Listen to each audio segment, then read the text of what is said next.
Welcome, welcome, welcome. It's Hump, Hump, Hump, Hump Day. Happy Hump, Hump, Hump, Hump Day. Should I say hump one more time? Hump, hump, humpty hump. Sorry. I'm Tori Schulman. If you're new, welcome. This is Daily Blast Live, my little pre-show. We have a stock full show. Lots of stuff is happening at once, and we're trying to get it all organized. A couple of breaking news things we'll be talking about. Southwest has had another emergency landing with another broken window, and I'm like, yo, I ain't flying on your Southwest fleet anymore. So we have an aviation expert on the show to discuss. We also, everyone is talking Kanye, Kanye, Kanye. He sort of went off about slavery being a choice at TMZ. I don't know if you guys saw. And then a staffer named Van Lathan came and gave him his piece, and it shut him up really quickly and was quite a remarkable repose. We have, one second. Should I mention Dr. No, I'm moving on to something else. No, but okay, perfect. Okay, so I just had to get permission from my EP, but we have the one, the only Dr. Drew. Dr. Drew is going to call in and discuss literally addiction stuff, addiction, mental health issues. Christopher Brown already wrote in. Kanye's gotten to the point with me that I feel bad for him as he's now showing signs that he needs some sort of mental health treatment. I will be the first to say I dislike Kanye before it was cool, but I'm floored at his comments on TMZ. As the producer at TMZ said, he's morphed into something to me that is no longer real. I started following Van Lathan right after I saw him at TMZ. It was a beautiful, not a reprimand, but a talk. I don't know what you call it, a response to Kanye. And Kanye listened, and he went over and gave him a hug afterwards, but it was I can hear you. It was a beautiful response to the crazy claim that slavery somehow is a choice. I mean, that's just, we can all say that. And he was saying, you know, he said, brother, you don't have to live in the real world because you're Kanye West. I do, and I have to live with the marginalizations of slavery from 400 years ago. So big news today, we're getting Dr. Drew on to discuss the mental issues. No one knows addiction and mental health better. If you guys don't know, Sam Shocker was with him on the Dr. Drew show for a long, long time. Our EP worked with him as an EP for a long time, so he's a fan of the show, a friend of the show. We're going to be getting him on to discuss this. So we have the Southwest issue, we have the Kanye issue. A lot of you are writing in. We also have this food delivery app situation that I wanted to get to. Some of your comments are writing in.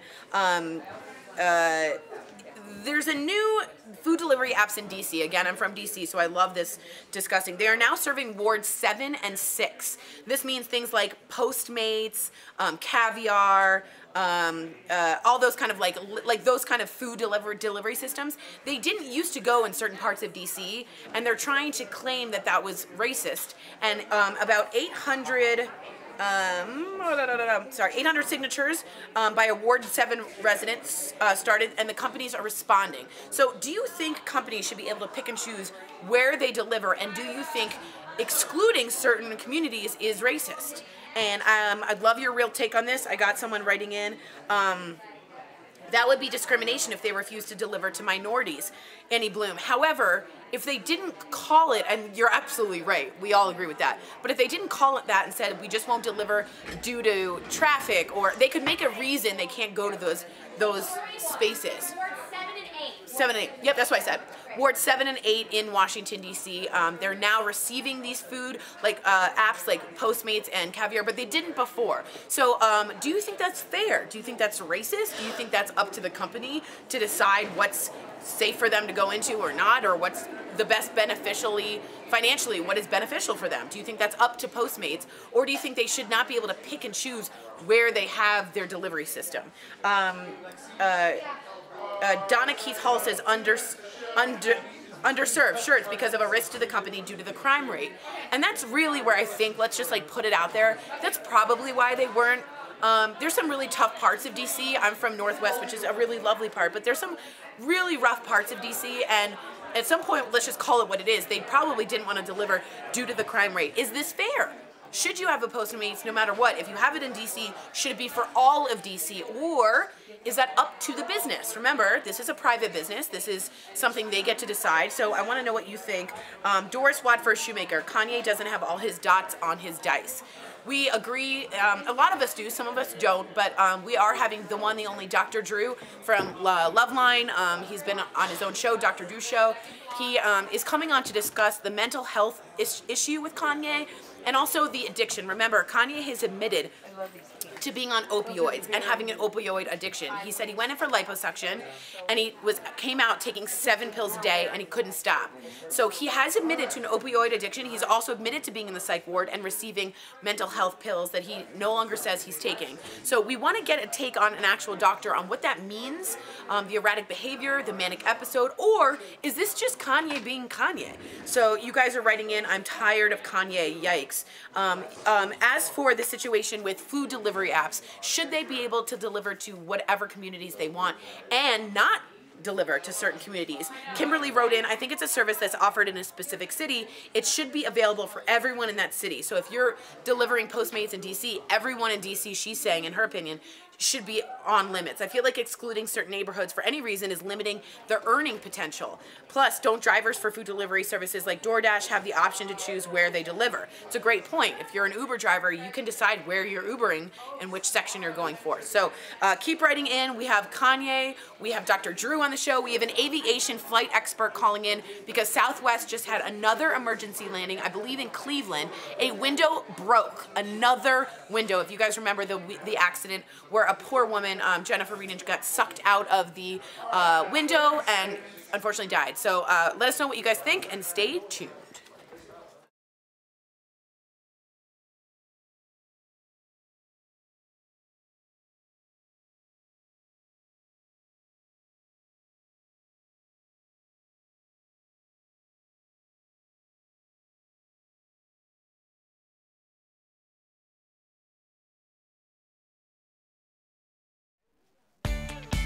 Today on Daily Blast Live, another Southwest Airlines plane makes an emergency landing just weeks after that deadly accident.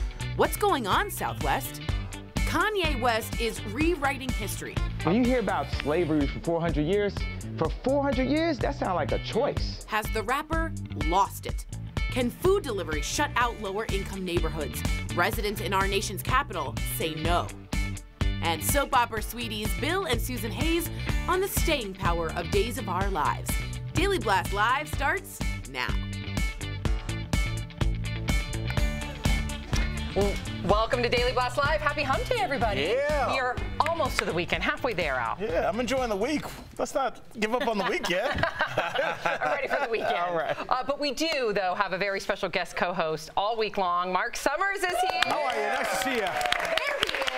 I'm ready for the panel because I have my pen in my hand, and you know what that means. You look official. Yeah, I absolutely do. Yeah, that's why I hold a pen. I never write notes in between. It's just to make me look official. And of course, you may remember, there he is. You may remember him on the hit show Double Dare that aired for years on Nickelodeon. Well, we do have a lot of really great topics to get to, so let's dive right into it. Kanye West is upsetting a whole lot of people right now. That's putting it lightly. And breaking reports right now that wife Kim Kardashian has had enough. Now, this is only according so far that we've seen to Life and Style magazine. They are reporting she's getting a divorce. However, we do want to disclose that Gossip Cop is saying that it is false. But all of this after the rapper stopped by TMZ, where he dropped a huge bomb on the newsroom, calling slavery a, quote, choice. Watch. When you hear about slavery for 400 years, that sounds like a choice. Like, you was there for 400 years and it's all of y'all? You know, like, it's like we're mentally in prison. I like the word prison because slavery goes too direct to the idea of blacks. And one of the members of the TMZ newsroom van, he did take offense and had some choice words for Kanye. Take a look. While you are making music and being an artist and living the life that you've earned by being a genius, the rest of us in society have to deal with these threats to our lives. We have to deal with the marginalization that has come from the 400 years of slavery that you said for our people was a choice. Frankly, I'm disappointed, I'm appalled, and brother, I am unbelievably hurt by the fact that you have morphed into something, to me, that's not real. Wow. And before we dive into Kanye's response, because he did respond last night, what are your initial thoughts just by hearing what Kanye said and his tweets as of recent? I know we're supposed to have thoughts on what he said, but I mean, as somebody that's grown up with people that are close to me that have issues with mental health, that's what this sounds like to me. It sounds like it's almost like, I think it was about a month and a half ago that Republican, I don't know, he was a lawyer, he was going on all the news circuits, and he was clearly having a break from reality, and we were writing down all these crazy things that we were saying, but we know that something was wrong with that human being. So for us to look at somebody that's clearly going through some kind of break from reality, Kanye hadn't tweeted in like a year and a half. He had not used his Twitter at all. And now all of a sudden it's these diatribes, and that's what it is. It's paranoia. It's they're coming to get me. It's sentences that kind of bleed into the next sentence because their thoughts are not running together succinctly. I think that we need to talk about mental health and look at it like that.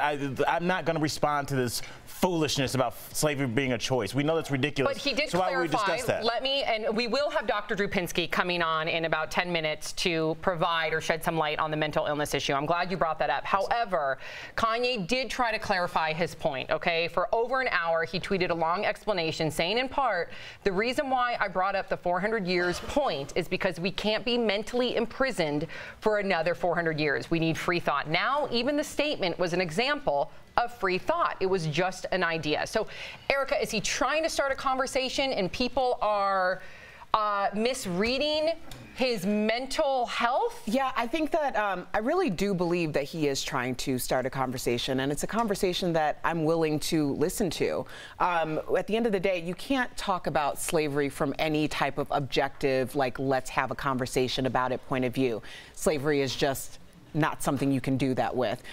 So that was a misstep. But I do think listening to the lyrics of Ye versus the People, where him and Which is his new album. Right, are going back and forth. At the end of it, they leave it up to the people, like, let's stop rapping about it so the people can talk about it. And in it, he's really talking about a lot of free thought. The idea that the black community, which we have had conversations, where is this black community? Does a black community really exist? It's giving people the option of having more than one thought, and it's actually discouraging homogenized thinking. If he would have just gone on that idea that as black people, we can have diversity and flexibility of thought, which is what I believe he's trying to say, I think he would have been okay. But all of these other things, I think you're losing a lot of the audience that you should have. Okay, well, hold your thoughts on that, because we are going to have Dr. Drew in about 5-10 minutes, and he will help us shed some light on what possibly could be happening with Kanye, whether it's more in line with what you're thinking or what I know we but we got to go on to the next. We'll continue the conversation with Dr. Drew Pinsky. More news breaking right now. Another Southwest flight has been forced to make an emergency landing. A window cracked. Could you believe that? Mid-air on a Southwest flight from Midway Airport headed to Newark, New Jersey. The flight was diverted to Cleveland for a, quote, maintenance review of one of the multiple layers of window pane. And the plane landed safely, thank God, and there were no reported injuries. That's why Al felt like he could yell Cleveland, because he knew nobody got hurt. And it was Chicago they left from. They were in good hands. This is 2 weeks after another Southwest flight was forced to make an emergency landing when an engine explosion caused a window to shatter. And we all know the result of that. It did kill 1 passenger. So for more on this, we are joined by Captain Ross Amer, who is a pilot and renowned aviation expert. Captain Amer, can you hear us? Good afternoon. Good afternoon. Thank you so much for joining us. Both planes were the same model, so we have to wonder, does that sound off an alarm to you? No, this was definitely an unrelated issue. However, very, very rare in this case. But it became a non-issue because the crew did exactly what they were supposed to do by descending to a lower altitude, therefore lowering the cabin differential pressure and then diverting to the nearest suitable airport. They did exactly a textbook landing. And like you said, no one was hurt. That's the greatest achievement. How serious is a cracked window? Is that the very reason why you guys have multiple layers on them? That is correct. These windows, the aircraft windows, are part of the structure of the aircraft. They keep the integrity of the pressure of the cabin. They're multi-layered, and therefore, as you saw with that picture, really there was no compromise of the cabin pressure at this time, just that crack. It could be because of pressurization cycles on these aircraft. They're getting a little old at Southwest, some of them, although they're getting new airplanes every day. And some thermal expansions cause occasionally, just like you would in your windshield of your car when it gets either too hot or too cold, or perhaps a rock thrown at it, but it doesn't compromise the cabin integrity. And Captain Amer, first of all, can I call you Captain Rusty Amer? That's the best name I've ever heard. I want somebody to call me Captain Rusty Amer. Captain Rusty, as a passenger, how do we know that the plane that we're getting on is safe? Good question. Well, it is a good question. I would definitely try to pick a safe airline, and despite of these couple of visible incidents with Southwest, they're extremely safe airline. If you would, that with the number of takeoff and landings that they do, they are the biggest operator of 737 aircraft in the world.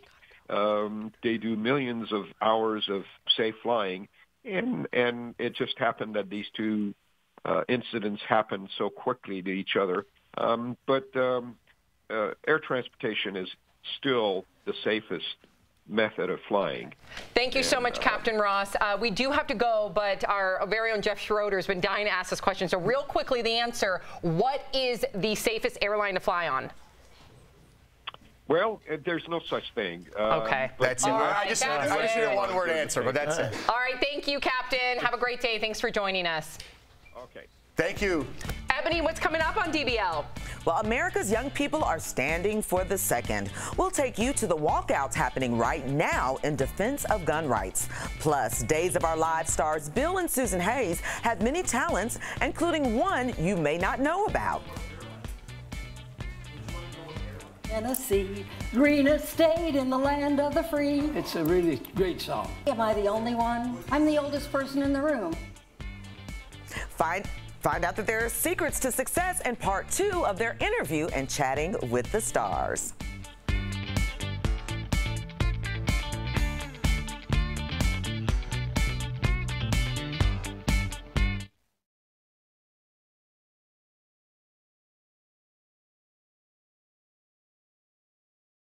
It's official all week. I'm not here on Monday, but I'm here Tuesday through Friday. See, don't you want to know? Oh, we got in trouble for asking that, but I wanted to know.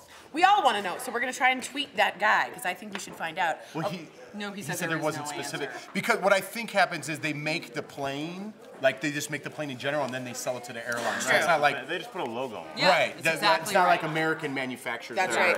A lot of people writing in, I'm flying tomorrow. I'm definitely requesting a non-window seat. I'm flying Frontier, not Southwest, but I think the fleet is just as old as Southwest. If you guys were flying on Southwest, would you request a non-window seat because of this? I sat in the very same seat, like, that the woman was sucked out of like 3 days after it happened.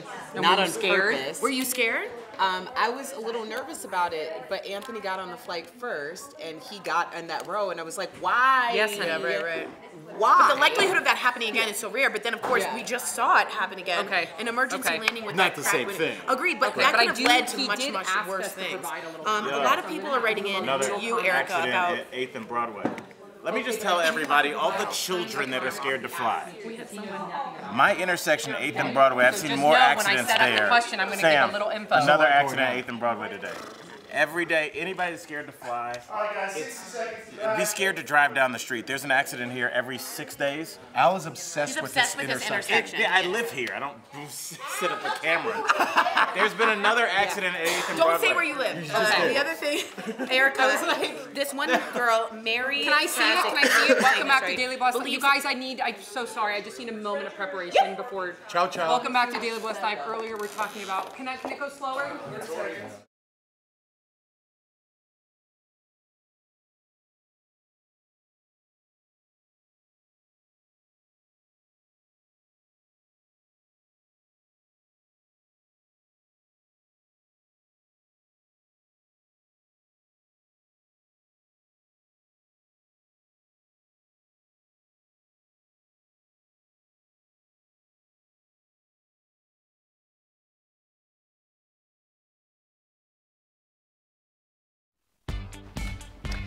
Welcome back to DBL. Earlier, we were talking about Kanye West and his very erratic behavior. So to help us shed some light on what's possibly going on with Kanye, we are joined by Dr. Drew Pinsky. Dr. Drew, can you hear me? Sam, how are you, man? Oh, Dr. Drew, I miss you. Okay, we have very limited time, so I'm going to get right into it.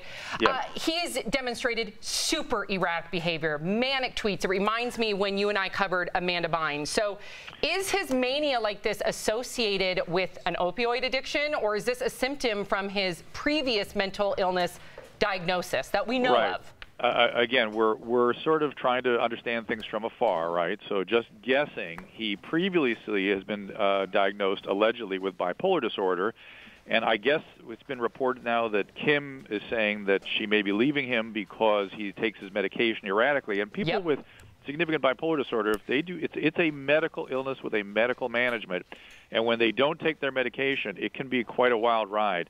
Now, the opiate addiction is another story. Now, again, it's unclear exactly what stage he got into with that or where he is with that now, and whether or not the opiate addiction is figuring into the bipolar symptomatology or hiding the bipolar symptomatology, or maybe the bipolar diagnosis is wrong and it's pure opiate addiction. But one thing I will say is he apparently became dependent on opiates after a surgery, which is unfortunately an exceedingly common thing these days. And it seems like he got off them. I don't see the stigmata of real addictive disease here.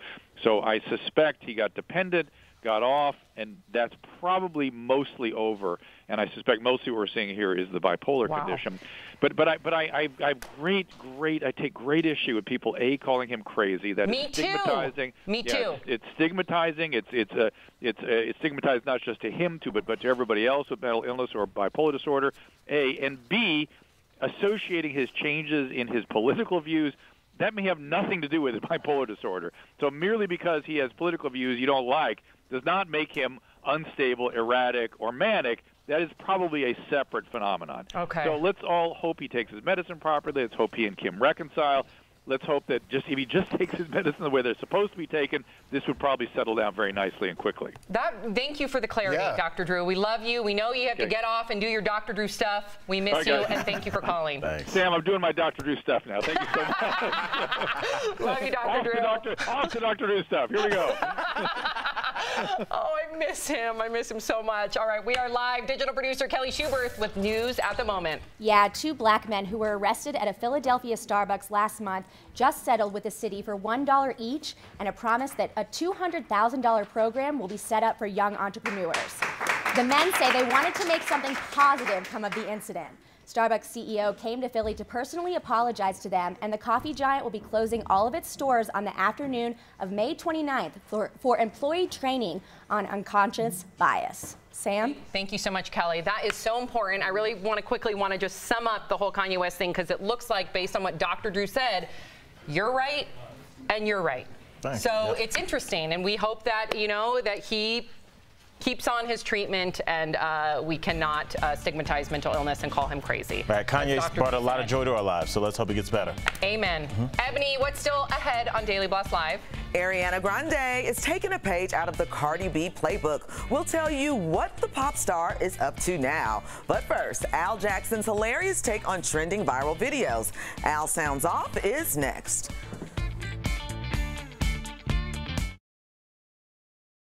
Your Dr. Drew stuff. Okay, guys, Dr. Drew is doing his Dr. Drew stuff, which is very important. Which I used to always say. Just go do your Dr. Drew stuff. Important here, the distinction between crazy and mentally ill and an addiction here. Why were you so, in the meeting, you kept saying, he's not crazy, he's not crazy. You were very insistent, and so is Dr. Drew about that. Why is that? He was saying it's a bad way, a bad reputation to have. We all know that mental illness is heavily stigmatized. We all know that mental illness is an illness, just like any other illness your body would have. And all it needs is treatment. And Dr. Drew's always said, treat above the neck like you would below the neck. So would you call cancer crazy? Right. Would you? Because when you say crazy, that is insinuating that you are, because back in the day, before we had like you'd be locked up? The DSM, before we had any of that, you were taken over by demons, you were evil, you should be hung, you should be all these crazy things, and people would assume, oh, that person's just crazy. We don't want them in society. Let's isolate them, let's ostracise them. It's a gnarly stigma. So let's treat it like an illness. And when you use the word crazy, you're not treating it like an illness. Now, what some people say here, and I'm getting this back forth, Anita Williams-Logan wrote in, Kanye is not mentally ill, he's an idiot. Stop it. He's doing this for his album release. And then someone wrote, Janie wrote back that he has bipolar. That is an illness. Yes. So he has admitted to having bipolar. Am I And correct? these are, he has not admitted it. However, many doctors, he was 5150, he was taken into a hospital on a 4 psychiatric hold. Many doctors have believed, psychiatrists, that his symptoms demonstrate either bipolar or schizophrenia. Right. Both are very severe. Yeah. And if you don't stick to your mandated treatment, like Dr. Drew just said, you're gonna see those symptoms amplified. We saw it with Amanda Bynes. A lot of people thought Amanda Bynes is doing this for attention. She's No, not. we found out that she had she had schizophrenia, she had bipolar disorder, all these things. Same with Britney Spears. Yeah, and there's a sense when there is a manic episode, what Erica was saying so eloquently was that when there's a manic episode, he could be saying the right things, but the way he's saying it might not be the best way. Now, if you're in a manic episode, which I've had family members be in, it's not the best way to deliver a message. Would you agree with that? Yeah, but I don't think that it discounts the creativity or the person. Or the message. Totally. Yep.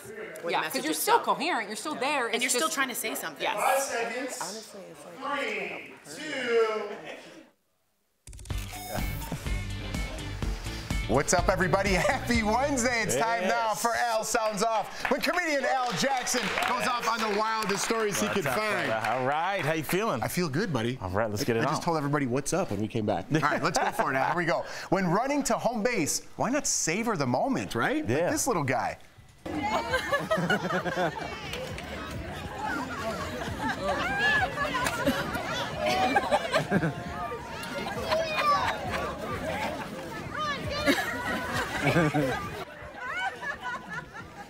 I like it.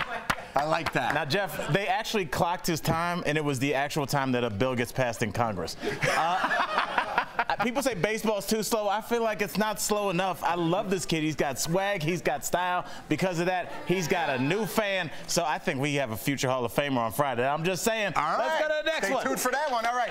Wow. These buffalo wings that Kim K's bestie tried might actually be worth their weight in gold. Take a look. Oh my God, my camera's even trembling. These are so lit. 24 karat gold wings. Look at this. This is unbelievable. Watch what happens when you dip it in the blue cheese. Look at this. Oh my God, look at that gold pouring off. Look at that gold pouring off.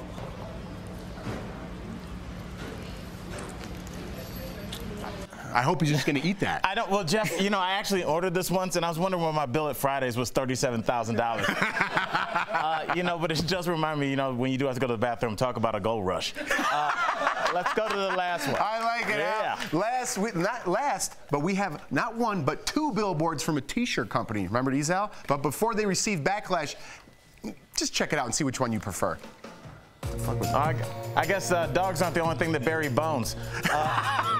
This is that's right. Actually the new Chicago Bears logo. I know you're a fan. Congratulations. I like it. I just say, you know, it's I guess there goes the rule. Don't feed the bears. Thanks, y'all.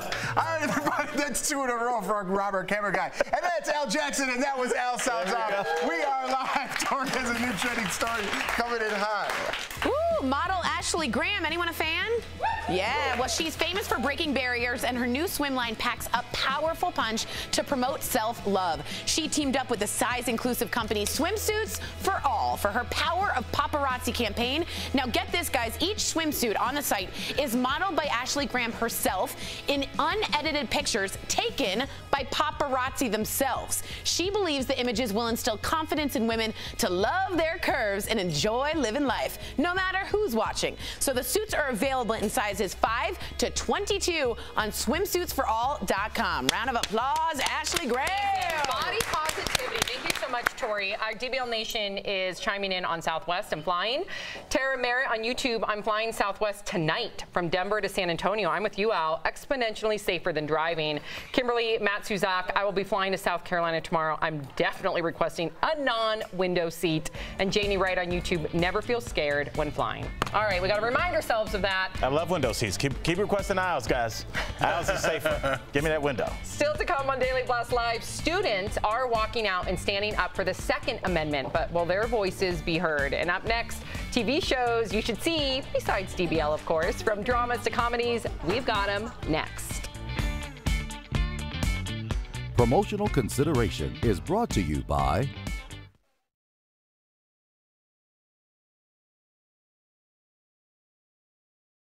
I want people to see All right, guys, shake hands on camera. this is Al, and this is Rob, our Steadicam. We're cool. Just so you guys know. Yeah. So this next one, you gotta raise. We've been doing this Got it. thing. So this is how hard, look how much he's wearing. He works so hard, and every time we do an Al Sounds Off, this guy chucks the thing at him. How have you gotten so good, and do you mind it? You know, I think it's when we started doing Sounds Off every day. I just like my wrist is just because He goes home practicing. He's like, I just have a picture of your face on the Chinese stars. You turn out to hate Rob for some reason we never Some knew. weird things been building up over years. He's like a family And we always relationship. talk about like Rob keeps his head ducked in the hat. Yeah. The hat's blocked a few, so I'm like, I'm so worried I'm gonna hit him. So I've been trying to throw him lower, and now they just come up like a You don't want to frisbee. go lower for a man. That's you do true. want to keep it somewhere All right, we around might here. get like a full body. Yeah. Oh, I see what you're Kevlar. saying. We got So Kevlar. how do you Is that feel? in the budget? Is it nervous? I don't think it is in the budget. Are you nervous when it comes at your head? As long as my eye's under the brim, I think I'm pretty good, you know? Otherwise, you know. You can poke your eye out with that thing. I'm just gonna start handing them to him. We're gonna get a call from legal. You have to hand the cards to him. Yeah, you like gently put them on a platter, and I Rob's walk sitting there over with to two him. lawyers. He's got like two bandaged eyes. Ow! If I could see you, I would curse you. I wish I was a sports agent. I'd sign him to a Yeah, Major that's League true. Pitching That deal. is my calling.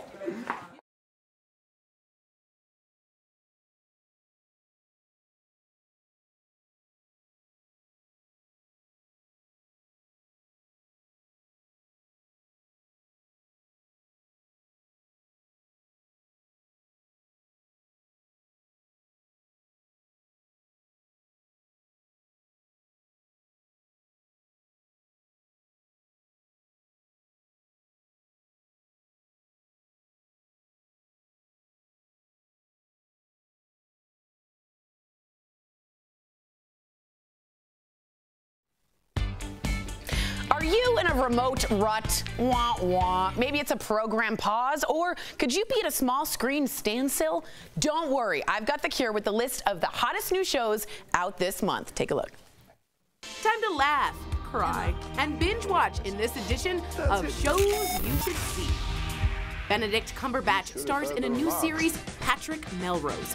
Based on the dark novels on Britain's upper class, Cumberbatch plays a man dealing with childhood demons. We've taken Aqaba. Sir? I'll have another of your very refreshing martinis. Early reviews are loving the series. Now, I want you to listen to the silence. Can you hear it? You can watch Patrick Melrose on Showtime starting May 12th. But if you can't wait until then head over to Starz on May 6th for the premiere of Emma, Vida. After we bury Mommy, we can both go back to not talking, but for today, just please. Set in the east side of Los Angeles, this drama unfolds when two estranged sisters are forced to confront their past and the truth they never knew about their mother. I came because Eddie's wife just died. Her what? How long? Full on married? Just 2 years. In this show, familia isn't just important, it's everything. Unbreakable. Ellie Kemper, Titus Burgess, and Jane Krakowski return for season 4 of Netflix's hit comedy series, Unbreakable Kimmy Schmidt. Created by Tina Fey, who can make any situation funny, like living in a bunker for 15 years. The show will continue to follow Kimmy as she navigates the streets of New York. See the world through Kimmy's eyes on May 30th. And speaking of must-see TV, tune into Daily Blast Live on Friday for DBL Dare. That's right, with our guest co-host, Marc Summers.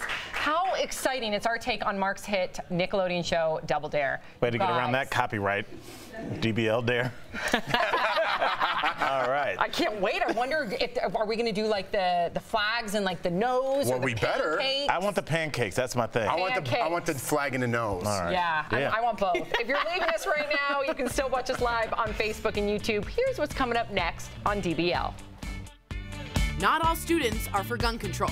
We'll show you the march is happening now in support of the Second Amendment. Soap opera stars Bill and Susan Hayes have been on the air for decades, the secret to their staying power. Plus, we're shining the DBL spotlight on a woman who's turning trash bags into prom dresses. You won't believe how she does it.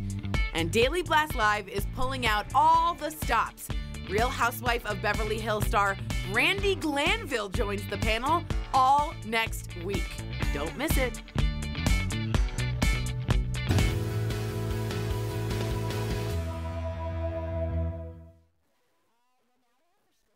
Can I say it? Do you think I can say it? Yeah. Go ahead. All right. This is just a little side note because we're keeping the breaks light today because we got a lot of news. They went out for drinks the other night, and I couldn't go because I wanted to be with my hubby. And they wrote me because I have something called FOMO, which is fear of fear of missing out. You're the one who planned it and ditched us. And so FOMO is when I get really scared that something cool is going to happen. What do you call, I get a text. What do you call when you make the plans and then don't? So I get a call from Jeff and Sam. Tori is the biggest. See, he wasn't even listening. Oh my goodness. So Jeff Tori set everything up. We are meeting at 7:30. I am pre-ordering. Jeff and you just don't show. So Jeff and Sam on the couch and Jason sent me information that Neil Patrick Harris had come in for his launch. They had bottle service at a place, and that my name was on the list, and I was missing out. And then they went and had this great club It night. slowly built to there because she kept believing it. And I so it started off from a picture, and then it escalated, and all of a sudden Neil Patrick Harris We made it was sound like it was the night at the Roxburgh. Like you could like White Castle, you know that scene with MPH, like that kind of. And what we did was take pictures at 9:30 before we went home on Friday in a night. parking lot of like a generic restaurant. And made it look like we were raging till 3 a.m. I was so mad. She thought I was wasted, which I haven't done in years because I was so mad. And PH. That'll teach you to make plans and ditch us. There is a picture of me like on a trash trash dump, and I was like, where can I meet you guys? We're like, we're moving to the next club. I was so jealous. I told people, I called my mom. I was like, I've missed out. We waited like 2 days to tell She's you like, the truth. MPH was a little cold. Like she played this whole thing. Even though he's not. He's amazing. Yeah. So anyway, that's the kind of friends these guys are. Bye.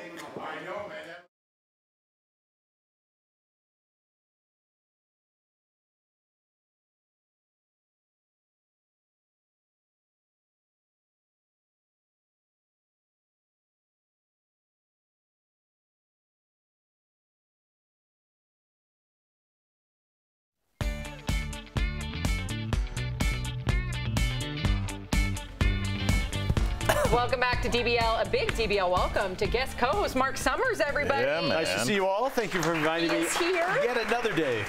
You made it another day. Yeah. All right, we're lucky. And you guys all know him from Double Dare on Nickelodeon and Unwrapped on the Food Network. Let's get started. You ready? I'm ready. All right, let's do this. A new student walkout today has students across the country supporting, this time, the Second Amendment, okay? So youth organizers say they plan to walk out of class for 16 minutes, and students in some 40 states are expected to join. And you remember that the previous student walkouts were for 17 minutes, 1 minute for every victim, and the 16 minutes, from what we've heard from some of the supporters, is to create less disruption in the classroom. So that's why they chose the 16-minute. As opposed to the 17 minutes? Yeah. Made a big difference that 1 minute. Maybe they wanted to separate their causes. 16 minutes seems like a very strange number to pick. Do you think it's provocative? I think that they are definitely trying to make a stance that they are separate from the group that has already done the walkouts. At the end of the day, I think everyone deserves to be heard. I just hope that all the sentiments on both sides are authentically and organically the way that these kids are feeling. Believe it or not, folks at home, we do rehearse this show a little bit and talk about the things, and I think Al has the best point of view on this whole thing, which is, well, you can tell them, these walkouts just keep happening, and do they have any meaning at all right now? Right. Well, yeah, I mean, that was my buddy Jeff that said it. I mean, really what I think with these is I think we're at the point now where we're almost trolling survivors. I mean, we would not have had this had there been walkouts for people saying we don't want to get shot in school. So now, I mean, I think it was 30 days to the day of Parkland that the NRA took a picture of an AR-15 and said, I'll control my own guns, thank you. We are trolling survivors now, and that's all I'd look at this. Because there were none of... I do not think we were trolling survivors. There were none of these before that. But that's because people have had enough. They're saying enough is enough. You have the people that are, I don't even want to say anti-Second Amendment because they're not. They're just calling for sensible gun reform. You have them saying, hey, we want to be able to go to school and feel safe. Then you have the students that are supporting the Second Amendment saying, we want to go to school and feel safe. And they believe that having the choice to have teachers armed or security guards or have guns in their home, it's convenient to make a choice when you don't have to do it. It's convenient to decide that teachers should be armed when you don't have to be armed. Is this a regional thing, do you think? If you go to the East Coast versus the South versus the West Coast, would you get staggering different opinions on this whole situation? I think so. Possibly, but I'm with Erica. I think by them exercising their First Amendment right to get out there, to be civic about it, and really push whatever their agenda they feel like they're on. I just hope that they have But why this amendment? There's so many amendments you could be so powerful because about. How come it's never the First Amendment? I think that it's to be respected that they are doing this, especially because it's not the popular opinion. It's actually the minority opinion, especially coming out of their schools. I believe, and I think we'll see for a fact when we see how many people walk out. So anytime you have conviction about anything, I'm going to respect that as long as it's not hurting anyone else. All right, moving on. A new, and DBL Nation, I know this is a polarizing issue. Goodness. Please chime in. Very polarizing. A new 5-part docuseries about Serena Williams starts tonight on HBO. Let's watch a clip. She has done it. Her 23rd major title. There weren't that many people in the world who knew just what she had done. I like to think that it was unfair because it was 2 against 1, and I want a rematch. So I've always envisioned myself as a mom, but it happened so unexpectedly. Nothing we've done is in any way really preparing us for it. Okay, Serena's my spirit animal.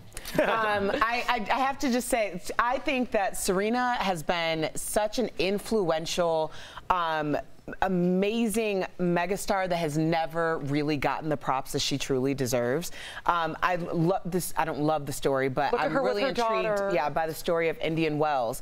And people forget how that all went down, where she and Venus were supposed to actually end up in the finals together. Venus had to pull at the last minute, and she was disparaged beyond belief. She was villainized. Yes, for absolutely no reason at all. She was called all sorts of names, and it was a very trying moment that most of us would not have been able to handle. And I think at that point it might have been like the catalyst to where she has just become one of the most invincible athletes of our time. Is she the Jackie Robinson of this time? I don't know. I think Serena falls in a different category, especially as a black female. But going into an all-white sport and dominating it. Exactly, exactly. But I do think that as a female, on top of it, and all of the interesting. I watched this series because I watched the Netflix documentary Serena, and it really changed my perspective. And you know what's really where I gravitate towards Serena Williams is seeing her as a mother, because she has been so relatable, so humble, so real. Here's this superhero of a woman, and she's announcing to the world the same insecurities that I have as a mother. She had a really gnarly childbirth where she was rushed to the OR to have a C-section because her daughter was in such high stress, and Serena Williams is very prone to blood clots, and so it was a risk to her life to have that C-section. But she, in a heartbeat, was like, yes, give me the emergency C-section, even if it means it costs my life, because I want my baby to survive. And it just hearing that story, I mean, she's such a superhero on every level as well as a mother, and I can't wait to see it. What I think she doesn't get enough credit for, first of all, when you talk about the greatest living athletes, she's in the conversation with LeBron James. Like, she's dominated tennis for 20 years. Yep. And on top of that, I mean, we saw Ashley Graham, who sits around, and I'm not trying to disparage her, who's in bathing suits a lot, and she gets a lot of credit for being the poster woman for curvy women. Serena has been attacked, called monkeys, called everything, and she gets no credit. I feel like she's the first person who, for 20 years, has put her body on display, has not been ashamed to show her body with the outfits that she wears playing tennis, being powerful, being strong. I feel like she is the originator of body positivity. She doesn't get enough credit. And as her trainer would say, that's a naturally built body. Yes. Naturally built. And she is beautiful in and out. We are live. Digital producer Brett Forrest with news at the moment. Ride-sharing app Lyft is expanding its Relief Rides program by committing an additional $1.5 million to it over the next year. The program will now give military veterans and low-income individuals free rides to job interviews, doctor appointments, and more. Lyft will work with each community around the country to identify the populations most in need of transportation. Lyft first launched Relief Rides to help those in need during natural disasters like hurricanes and wildfires.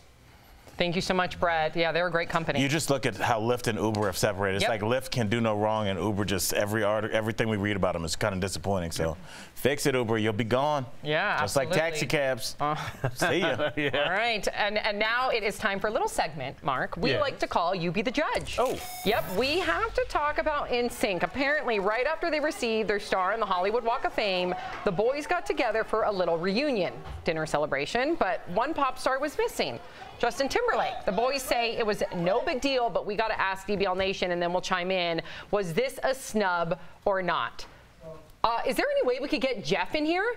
Jeff, come over here. I know Jeff's busy. He's reading teleprompter for the next hour, but Jeff was there. Yeah, and I think he had a really interesting opinion. He observed everything that was happening because he was at the event. You interviewed Lance Bass. You were looking right at Justin Timberlake.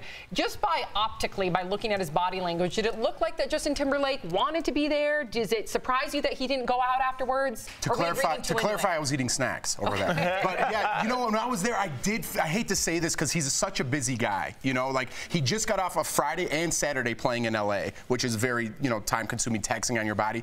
He looked a little not attached as the rest of the boys. I keep calling them boys because that's how I know them, as the rest of the group did. So he did feel a little detached. He did go up there and give a speech. His wife did show up in support of him. So I gave him credit for going. Maybe just he was tired and didn't want to do the after party. Do you think he mentally moved on? I think he might have. I think he might have. Unfortunately, I wish he didn't because I want to see NSYNC, you know, go back out on tour again. But I mean, look at it, man. He's a movie star now. He's got his own album going on. He's got a million different things going on. Maybe he just wanted to spend some time with his wife and child. Right, because he's not with them. And after the Star thing, didn't they go right to Ellen and shoot a show then as well? They all went together as a group. So they went straight to Ellen. Right. And then I had to fly home. Otherwise, I might have been at that dinner. But I could have given you an inside scoop. But yeah, I don't blame him for not going home. But can't you sacrifice one night? It's a big night for them. So was it a snub? I'm going to say snub. I'm going to say snub. I'm going to give it snub. I'm going to give it snub. Gives it a snub. Wow. What does DBL Nation think? Back to my snacks. They say, go eat, go eat. GBL Nation says 67%. Nope, he's a busy guy. They disagree with Jeff. Interesting. Too busy for I don't know. Yeah, I mean, you dance with the people that brought you here. What for all for one, Three Musketeers, you know? Yeah, I mean, I know when I go and I have my own talk show, I mean, I'll hook up with you guys one night 20 years from now. I do hope you have your own talk show. That's a story we want to have dinner with you. I would never leave you guys. You guys can't get rid of me. All right. Watch out, Yoda Boy star is rising. Did you know that? No. Big time. Let me tell you. Ebony, you have more stories that are trending right now. I do, Sam. Congratulations to Mason Ramsey. You know him as the Walmart Yodel Boy. His new song, Famous, is blowing up online, and the music video has more than 6 million, you heard me right, 6 million views since it was posted less than a week ago. And the song has been streamed for more than 4 million times on Spotify. Could he be the country Justin Bieber? Either way, his star is on the rise. And there's a new baby giraffe at the Dallas Zoo. Just in time for Mother's Day, Crystal the giraffe gave birth to this 130-pound calf just last week, and within 20 minutes was already walking. Congrats, Mama. And coming up on Daily Blast Live, prom dresses you've never seen before. We're shining the DBL spotlight on a woman who's turning trash bags into evening wear. And right after the break, we're chatting with the stars of Days of Our Lives. Bill and Susan Hayes revealed the secret to their success when we come back.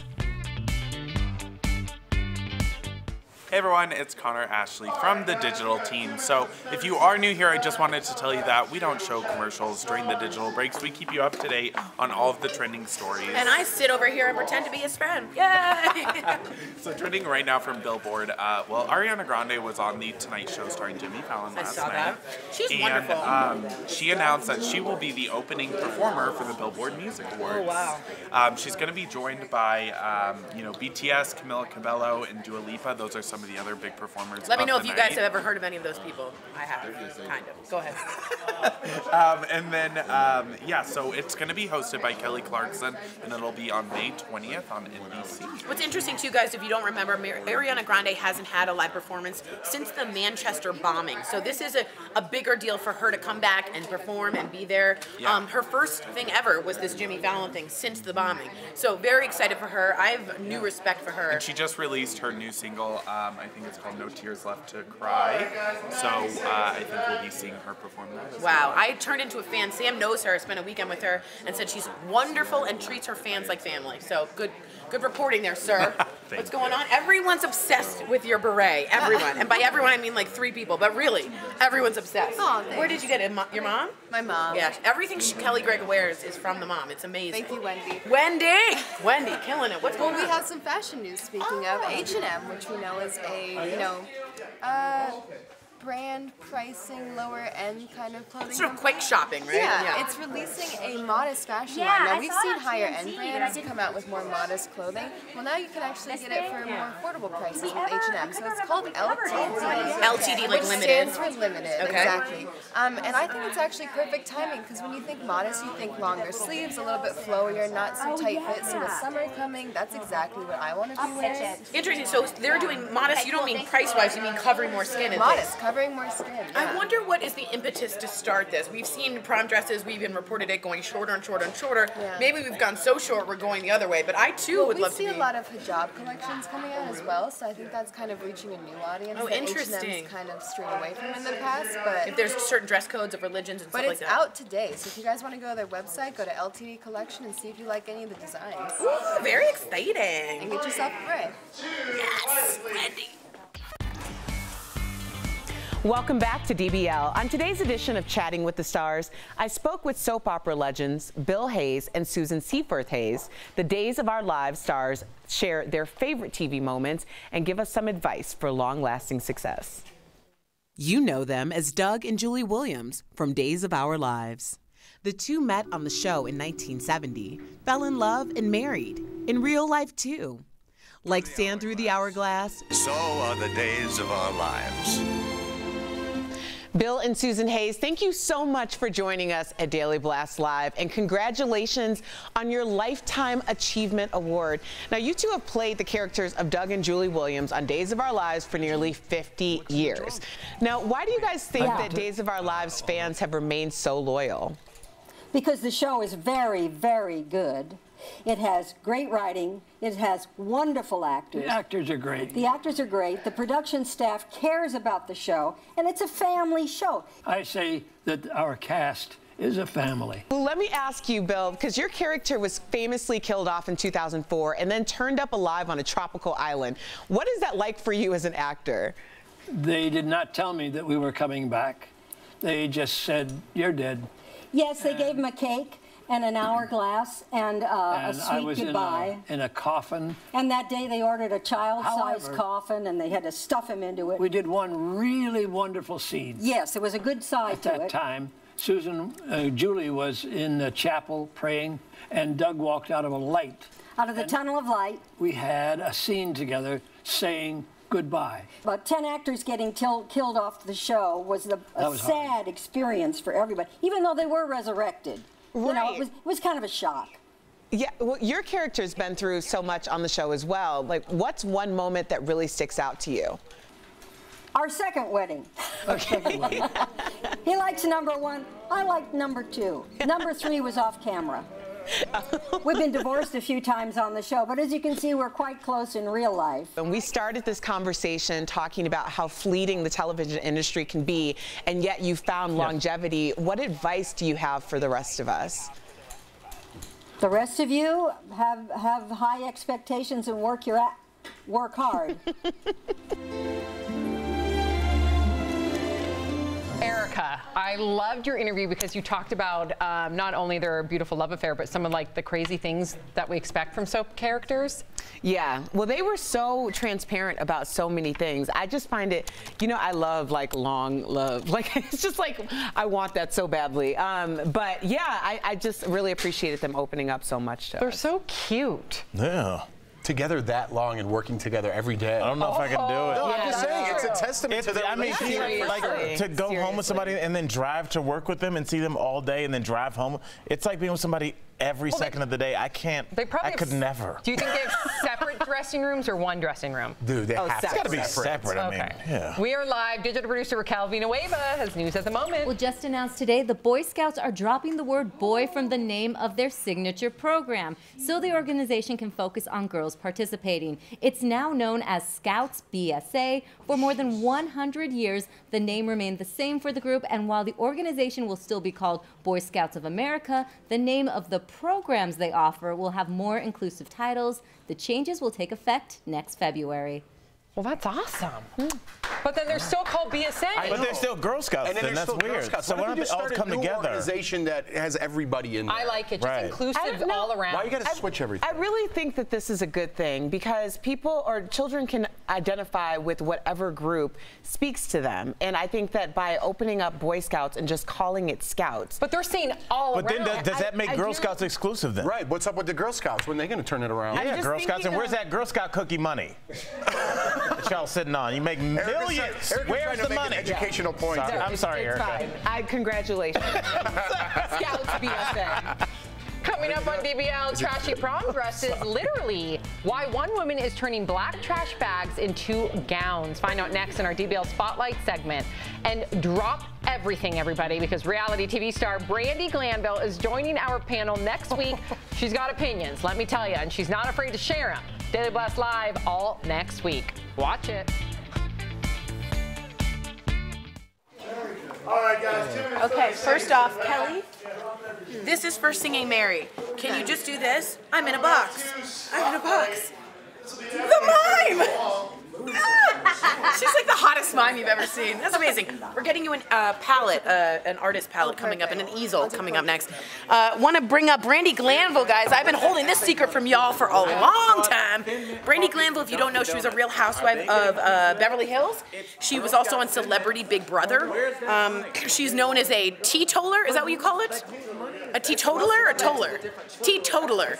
I think that means a little sippy sippy. Oh, she is not a teetotaler. She enjoys the lush. She enjoys the fermented beverages and libations, is what I'll say. So I want to see how people feel about her. Let's come on over here. Erica, exciting or not excited for Brandi Glanville? How do you feel? I'm sorry. Wow. Say that again? Okay. Great. Brandi Glanville, excited? Yes. Not excited? Oh, yeah. You're a Real Housewife fan. I am a Real Housewives fan. Yeah, I think that she is really polarizing, which makes it really great because she speaks her mind. And like I said before, like anyone with convictions and says what it is that's on their mind and on their hearts, I have a tremendous amount of respect for it. Also, she's had a comeback, if you think about it. LeAnn Rimes, of course, famously sort of cheated with Eddie, her husband, and they went off and got married, and she was in the ground for a long time, feeling really low, and she has 2 kids, and all of a sudden she sort of had to make herself come back. She needed money. She got on the Real Housewives, and she just posted a picture with LeAnn Rimes saying that they have made up. Good. And that things are happening in a positive motion. So she's relatable because I think a lot of us have been either cheated on or something bad has happened, and we need to step ourselves back up. So Brandi's going to be here. Let's talk to Sam. Sam, are you excited for Brandi? Yes, I'm very excited for Brandi. I am a huge Housewives franchise fan, and I live to see what she's going to say. She's very unpredictable, but she always speaks her truth, whether you like it or whether you hate it, and I have respect for that. All right, so we heard from you guys. Let me know what you think of Brandi Glanville. I want to have a glass of water.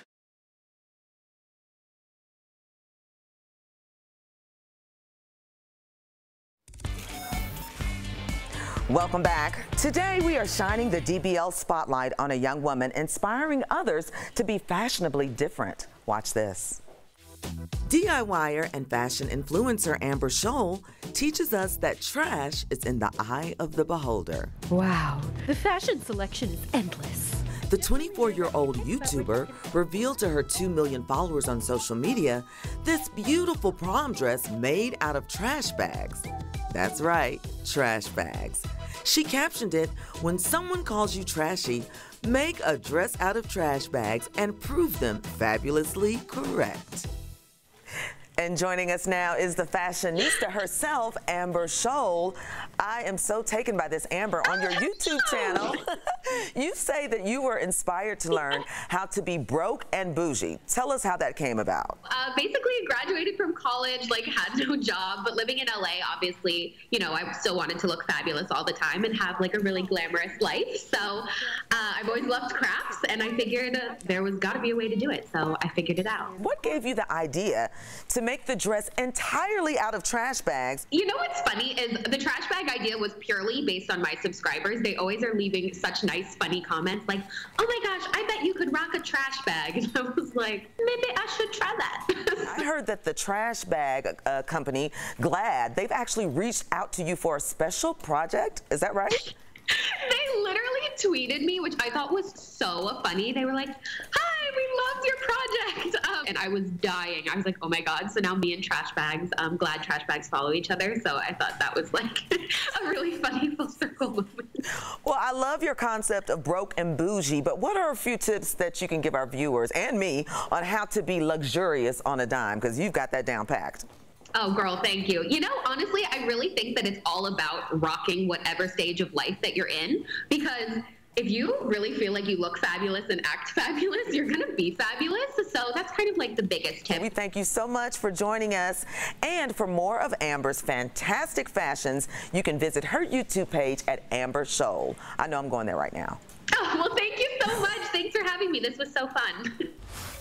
We are live. Tori has a new trending story coming in hot. Tori. That's right. In fashion, everything comes back around. Trends from early 2000s are back, people. So first up, pull your spaghetti straps out of storage. Kate Hudson rocked a thin strapped gown at the 2001 Golden Globes. Well, here's Demi Lovato bringing it back in a modern spaghetti strap dress. Next up, colorful sunglasses. The 2000s were all about colored lenses, and Diane Keaton looked awesome in them. Here's supermodel Gigi Hadid in today's version. Finally, let's get comfortable. The tracksuit.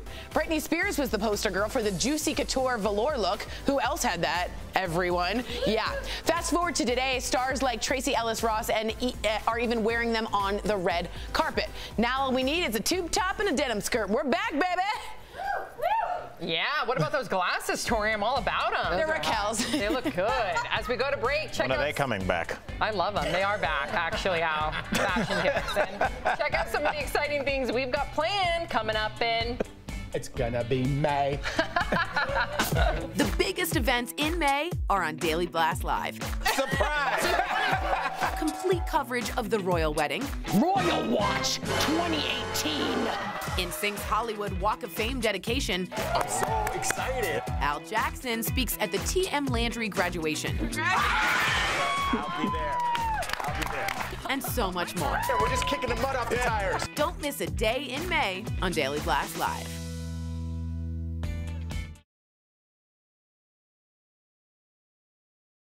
Gonna be May, and everyone put their cameras down when he did it because they were walking out, and I was like, oh my God, I can't believe we missed that. Okay, guys, we are going to ask Al Fashion Jackson, because clearly he knows a lot about fashion, what accessories he likes better. I'm going to do a walk and then stay here. Okay. Kelly Grega, and you say which accessory you like better, okay? What country is Kelly Grega coming from? I did, honey, I have one. Right. There we go. All right, I like. Look at everything. I like now, Grega. Do you want me to You have no No, don't be shot. mine. Just be a walk. Just a walk. She already did mine. Wow. You have no shot. I don't. I can't win. I'm liking the beret action. Ladies and gentlemen, Kelly Grega with the win. Yes. I bow down, Kelly. She's perfect. Dude, but every day she comes in, So, I'm like, Jeff, where are you coming she from? gets, she comes from the south of France. Like a G8, like a private plane. I feel like she, All of her good clothes are from her mother, Wendy. So we want to give a shout out because Wendy, they're all you have impeccable hand-me-downs from her mother. Impeccable So Wendy taste. Grega. Fashion icon. Fashion icon. Fashion icon. I swear, when I walk in the morning, I'm like, yeah. And I'm like, where are you coming Kelly from? home like a I know, I walk in, I'm like, hey Joe, what's going on? Kelly's like, question. Kelly, when you wear sweatpants one day, if we get enough people to write in. There'll be like $400 sweatpants. Okay. We'll be the most. No, at CU Boulder, she wore heels every day. In the snow. I respect that. Kelly, come here. I really You went to respect that. school with It's very impressive. Not at the same time. time, but I would walk in the snow in my Uggs and Lululemon. She would. Do you own? She doesn't even own sweats. She does. Oh my gosh, she has a nightcap. This is getting out of Do you control. have an end table with French press?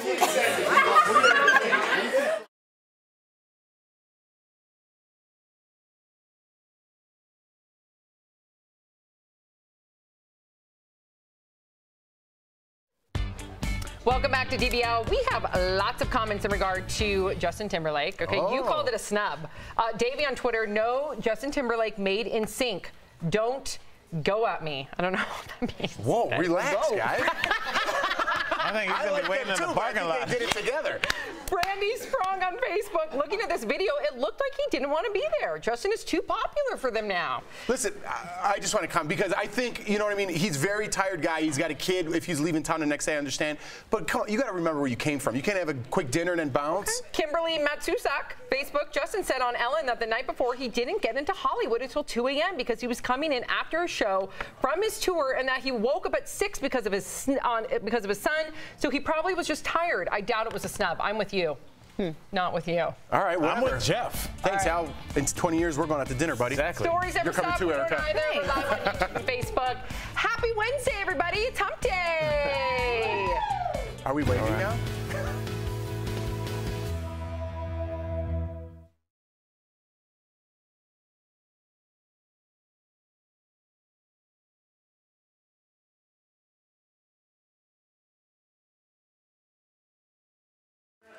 Hi guys, I promised I would do an update on the stew salad. I'm wearing these because I think they look great. They're Raquel Villanueva, so I should get them back. Aren't they cool? That is up to you. What do you think, Lex? Good? What? No. Wow, she is really nice. I love Lex. She's very nice. If you guys don't know, several of us have what we call this. Don't touch it. I'm going to eat your salad. I thought you were going to like drop it or something. I wouldn't on camera. Yeah, you would do it afterwards. It's a valuable salad right there. So, Stu, come on over here. This is a stew salad. Now, Ebony and I both get one every day. We pay Stu. I owe you for Venmo. You sure do. What is in the salad? You guys have been so cool about, now, if you've seen this before, he's added a few new things. So tell us about what you've added.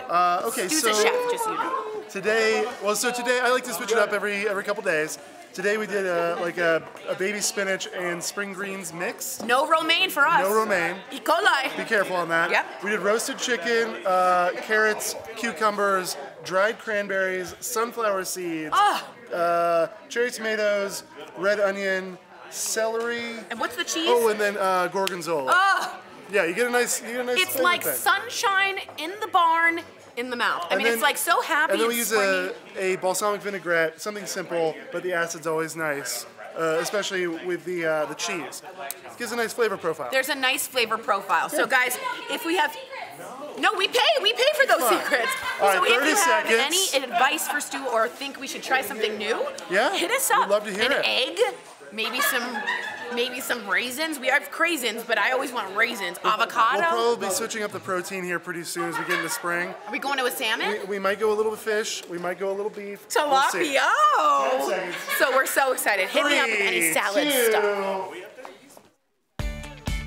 Today on Daily Blast Live, another Southwest Airlines plane makes an emergency landing just weeks after that deadly accident. What's going on, Southwest? Kanye West is rewriting history. When you hear about slavery for 400 years, that sounds like a choice. Has the rapper lost it? Can food delivery shut out lower-income neighborhoods? Residents in our nation's capital say no. And soap opera sweeties Bill and Susan Hayes on the staying power of Days of Our Lives. Daily Blast Live starts now. Welcome to Daily Blast Live. Happy Hump Day, everybody. Yes. That's right. We're almost to the weekend. That means we have to say goodbye to you in just a few days. I know. I don't want it. You guys, if you haven't noticed, come on. It's our very special guest co-host all week long. Marc Summers is here. Thank you very much. I appreciate that. And of course, you all remember him as the host of the hit show Double Dare, which is coming back, by the way, to Nickelodeon, or Nick at Night. And we've got a lot of really important topics to get to. We want to get your input, so let's get right to it. Breaking news right now that Kim Kardashian has had enough and is leaving Kanye West. Now, that's according to Life and Style magazine, okay? They're reporting she's getting a divorce, but Gossip Cop is saying that's false. All of this after the rapper stopped by TMZ, where he dropped a huge bomb on the newsroom, calling slavery, quote, a choice. Watch. When you hear about slavery for 400 years, that sounds like a choice. Like, you was there for 400 years and it's all of y'all? You know, like, it's like we're mentally in prison. I like the word prison because slavery goes too direct to the idea of blacks. And one of the members of the Team Z newsroom van took offense and had some choice words for Kanye. Take a look. While you are making music and being an artist and living the life that you've earned by being a genius, the rest of us in society have to deal with these threats to our lives. We have to deal with the marginalization that has come from the 400 years of slavery that you said for our people was a choice. Frankly, I'm disappointed, I'm appalled, and brother, I am unbelievably hurt by the fact that you have morphed into something, to me, that's not real. Wow. And fellow musician will.i.am is also responding to Kanye's comments and is worried he's doing this for publicity. Here's what he said on a British morning show today. That is harmful to stir up this very touchy, race situation and you be the benefactor from it. So I encourage you, if you really believe this, give your shoes away for free. Give your album away for free. Ebony, is he doing this for publicity, or do you think something else is wrong here? If I had to bet my money on anything, I would say absolutely not. Not for publicity? I don't think he's doing it for publicity. We've seen him do this before, even when he interrupted Taylor Swift on stage and even, made the comment, George Bush doesn't care about black people. This wasn't around a book or an album or anything. These are his thoughts. And actually, T.I. just worked on a single with him, and he actually said that Kanye is amongst, 1% of the people. He has genius. When he has something in his head, it makes sense. By the time it comes out of his mouth and makes it to the air, that's when it sounds crazy. He doesn't mean to, if you've ever talked to anybody that's really seriously mentally ill, that's on and off of their medications, they're paranoid, they have thoughts that kind of run into each other, they're not really sure what they're saying. And I think that this is... You think that's what it is? Well, and I think he stormed on TMZ yesterday to make his point. Hey, everybody, I'm not crazy. Look at me. This is what I've been trying to say. And then he made another goof and another mistake. And later, Kanye did try to clarify his point. For over an hour, he tweeted, and let me just say that again, for over an hour he tweeted. That seems very manic. Sound like somebody else you know? It reminds me of Amanda Bynes, who had a very severe mental illness. How about our president? And boom, all right, we'll get into that. Wow. He tweeted a long explanation saying in part, quote, the reason why I brought up the 400 years point is because we can't be mentally imprisoned for another 400 years. We need free thought now. Even the statement was an example of free thought. It was an idea. And to help us shed some light on what's going on with Kanye, we did speak with Dr. Dupinski. Here's what he had to say about Kanye's previous diagnosis of bipolar disorder.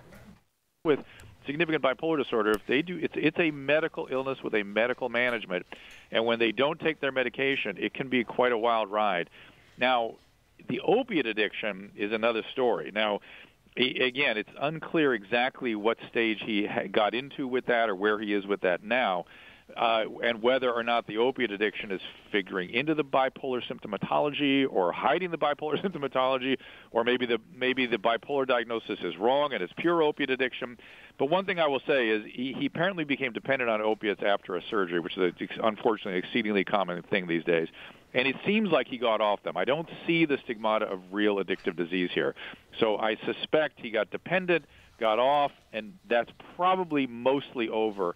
And I suspect mostly what we're seeing here is the bipolar condition. I take great issue with people, A, calling him crazy. It's stigmatized not just to him, but to everybody else with mental illness or bipolar disorder, A. And B, so merely because he has political views you don't like does not make him unstable, erratic, or manic. That is probably a separate phenomenon. Wow. So you heard Dr. Drew's account. What's your thoughts? Well, my thoughts are, having experienced obsessive-compulsive disorder and being on meds for a period of time, the one thing the doctor stressed to you is do not go off your meds cold turkey. Okay? Your body is a big chemistry set. It has to be weaned off. So if this gentleman decided, I'm just not going to do this anymore, that could explain a lot of his conversation, his tweeting, and what's going on. This whole stigma about mental illness is bad, and you can't call somebody nuts or crazy. You cannot use those words. This is all wrong, trust me. family. Yeah, because if it is a mental illness, and he has been diagnosed before with a number of mental illnesses, Yes. like Dr. Drew always said, we treat above the neck like we would below. Absolutely. We are live. Digital producer Kelly Schuberth with news at the moment. Yeah, a Southwest flight makes an emergency landing in Cleveland because a window cracked mid-air. Take a look. The flight was on its way from Chicago to New Jersey when it was diverted. It was a Boeing 737, the same model involved in the deadly Southwest incident just 2 weeks ago. Maintenance crews are now inspecting the plane, and Southwest says the windows have multiple layers. In this case, the plane never lost pressure. Sam? All right, thank you so much, Kelly. Al, you fly almost every single weekend. Yes. Do you have, and I know you've said that you're not scared, you're safer in a plane than in a car, but knowing now that twice we've seen an issue with a window, does that, and I know you like the window seat. I do. I need the window seats. Got to sleep. So it's not going to change the way you fly? No, not at all. Give me that window. You guys all take the aisle. I'll take that window. It's fine. Look, nothing's going to happen. There's been one death over the course of the last 10 years. I mean, I show you guys, unfortunately, pictures right from my intersection where I live. I live on the 6th floor. I kind of look down on this intersection, random intersection in the city that we're in, and I see an accident every 6 days, bad enough where sometimes they wake me up out of my sleep. Look, traveling in a car is much more dangerous, but if you feel more safe, your Civic is right there. Have at it. I'll be at the airport. Done and done. And Roseanne has a lot of you talking right now. The episode, which fell to #2 last night, saw the return of several favorite characters, including Nancy. There she is, played by Sandra Bernhardt, and also Roseanne and Jackie's mom, Bev, played by Estelle Parsons. Bev even has a new boyfriend. There he is, played by Christopher Lloyd himself. Oh. One of the topics from last night's episode was a discussion about who's easier to date, men or women. So, DBL Nation, what do you think? Who's easier to date? What do you think they meant by that, Al? I don't know. Maybe who's easier to be in a relationship with, I guess. What do you think? I think men are more predictable. You know, I think women are more nurturing. Maybe that's a generalization, but right. But I mean, I think it sounds like when you start talking about dating, I don't think you're getting to the nurturing part yet. I think you're just getting to know somebody. I think guys are more uniform than women are. I think that's honestly how I feel. I feel like guys are pretty down the road. Yep. We're kind of all the same. I would agree. Would you two agree, Ebony? I think that, okay, let me make sure I'm saying this right. I think that men are harder to date. Because? Because I think that men are less emotional. They don't talk about things as much and are expressive. So when there's an issue, it's tougher to get it out of you guys. Whereas we are. Oh, no. We are communicating I'm communicating with you now, and you cut me off. See, look at you. I'm just telling you that if there's a problem, you guys will sulk around for 3 or 4 days, and then I'll say, what's wrong? You know. No, I don't know. That's why I'm asking the question. Well, okay. That's a generalization because actually, didn't you just generalize men? And I called it out there. I said perhaps it's a generalization. But you're saying women are more nurturing than men. That's a generalization. But we can't talk about each individual person on a 2.5-minute block. We're going to be doing some generalizing, Sam. If you say men are more nurturing, right? I didn't say they're more nurturing, but you said women are more nurturing, and I thought that's a generalization. But if you had a nurturing spirit and I'm sulking, then you would do something to nurture me and make me not sulk. You would make me, let's talk about it, baby. Absolutely. Okay, so who won the argument? Exactly. There you go. Wait a minute. Right. The women always win the argument. Are you kidding me? Yes, dear. DBL Nation, what? Okay, 71% said men. All right, men are easier to date. All right. Erica, what's coming up on Daily Blast Live? America's young people are standing for the Second Amendment. We'll tell you all about the walkouts happening right now in defense of gun rights. Plus, Days of Our Lives stars Bill and Susan Hayes have many talents, including one you may not know about. Find out. Born on a mountaintop in Tennessee, greenest state in the land of the free. It's a really great song. Am I the only one? I'm the oldest person in the room. Find out their secrets to success in part 2 of their interview with Chatting with the Stars. And tune in all next week because Brandi Glanville's in the house. The Real Housewives of Beverly Hills star is joining the panel, and she's got a thing or two to say. That's all next week right here on Daily Blast Live.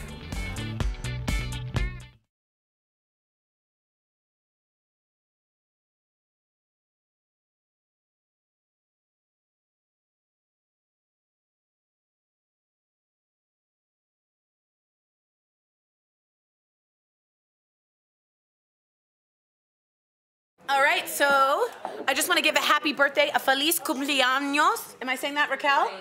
To one very special royal baby, Miss Charlotte. Charlotte was born May 2nd, 2015, so this is her birthday. We're very happy for her. She, of course, was named after Diana is part of her name.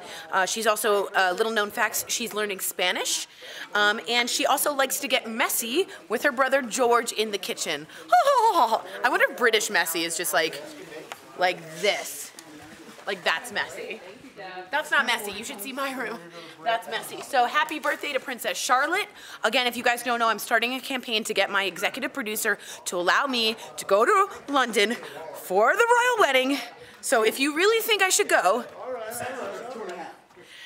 hashtag let Tori go. Let Tori go. Let her feel the Britishness in the air and the rain and in the tea and the crumpets. Let her go. So if you guys want me to cover the royal wedding, we're trying to find out if that's something interesting to you. Last night y'all poured in. I want to hear more about it, really for the EP, so I can send it to him by an email. So let Tori go, and remember, it's 17 days is the royal wedding. So we want to give a big shout out to Princess Charlotte. A lot of you guys were saying, Nicholas Fischel was saying, the woman, oh, be quiet, you Drew Pinsky.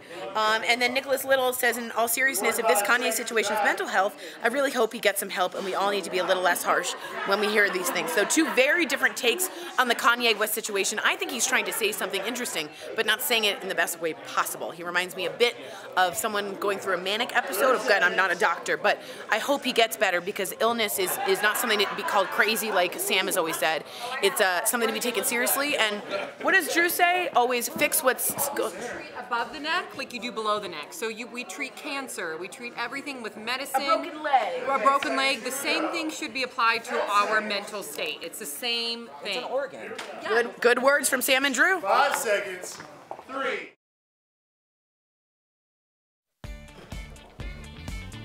Welcome back to Daily Blast Live. We are listening to you, so it's time for Fifth Host, where your comments are part of the discussion. Food apps have been put on notice in the D.C. area after consumers have started a campaign for the delivery companies to start including the underserved and predominantly minority neighborhoods. The Spend Rise campaign, started by a ward and 7 residents, garnered 800 signatures, and companies are responding.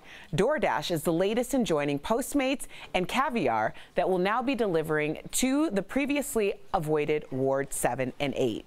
Should companies be able to pick up and choose where they deliver? Take it away, Sam Shocker. Thank you so much, Erica. Let's get right to your comments, DBL Nation. Scott Jungman, watching on KARE 11 in Minneapolis, says they should be allowed to not deliver in high crime areas. If people are offended, clean up the neighborhoods. Is it that simple, Al? Oh yeah, let's just clean the neighborhoods up. Why didn't we think of whatever Just this like guy that. just said? We figured it out, everybody. We're gonna clean the neighborhoods up. Thanks, Scott. I mean, look, there are people that are considered secondary citizens in this country, and this is the way you subtly remind them of that. You say we're not going to deliver pizza in your neighborhood. You're not going to have access to certain things in your neighborhood. Your playgrounds are going to be torn down in your neighborhoods, and this is just another way to let people know that they are marginalized and not considered real citizens. All right. This is the second story in a row, 2 days in a row. Washington, D.C., kids not graduated from high school, and now you can't go into the areas. This is our nation's capital, for the love of God. Can't we fix that place? Boom. It represents our entire nation. Our entire nation. And Ebony, chime in here. Jake, watching on KARE 11 in Minneapolis, says, that's BS. Might as well have nice big banners saying we don't deliver to the ghettos. You know, I used to feel that certain way because I dated a guy one time, and we would want to order food, and because of where he lived, we could never order. The pizza places wouldn't deliver there. But at the same time, in my hometown, well, it actually happened in Hoover, Alabama, there was a man that was delivering pizza. He actually moved here from India. He's about in his 60s. And what would happen is people would order pizza to the place next door or some place that was abandoned. He would go and deliver the pizza, and he got knocked over the head, and he was left there to bleed to death, and that was a high crime area. So you think of that, someone that's working, or if it was your 16 or 17-year-old child. So you think they should have the choice? It's a tough one, but if it's a restaurant and you know that, hey, I'm a small business. Well, but this is also how they keep people in certain neighborhoods from getting access to good foods. Right. You know, that's why there's always a chicken place on the corner. There's a crappy Chinese place on the corner where they serve you food through bulletproof glass. You make sure people don't get access to good greens, to good food. It's like by implementing things like this and just saying I'm too scared to go. how often do we see college students laugh about dining and ditching, laugh about taking pizzas and running away? I guarantee you there's more pizzas and more food stolen from college campuses than in the hood. Yeah, it is an issue. I just wonder how we deal with it. There's no Whole Foods grocery stores even to buy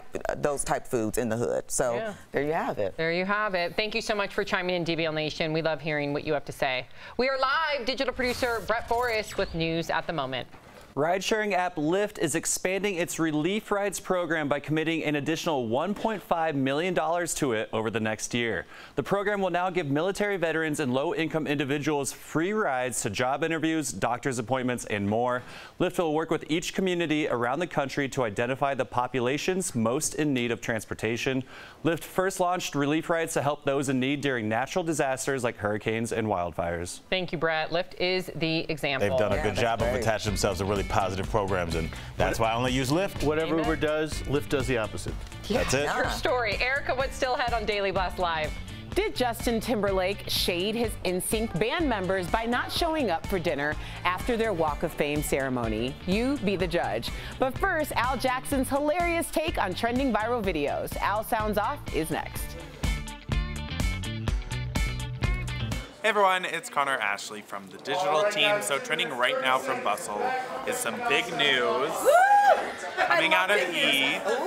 So E! will be rebooting their popular series E! True Hollywood Story. Oh, thank the Lord. I know, right? Oh, a weight has really been lifted. Exactly. Here. Come see this so you guys know. You guys remember this story. Go ahead. Yep, so this is E! True Hollywood Story. It was super duper popular a few years back, and they said that it's going to have a nostalgic feel, but definitely with a modern twist, and we might see them deep dive into the hashtag #MeToo movement. Oh, I love that idea. And different things like that. They haven't released a bunch of info yet, but we know it's going to be on E!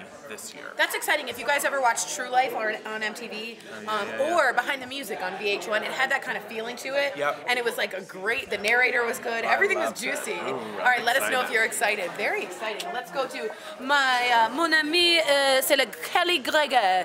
Elle est très jolie. Oui, c'est le très à la chapeau, à la jupe. Si, c'est très, très belle. Go ahead. Well. Look how good she looks. A little bit speechless, very much so.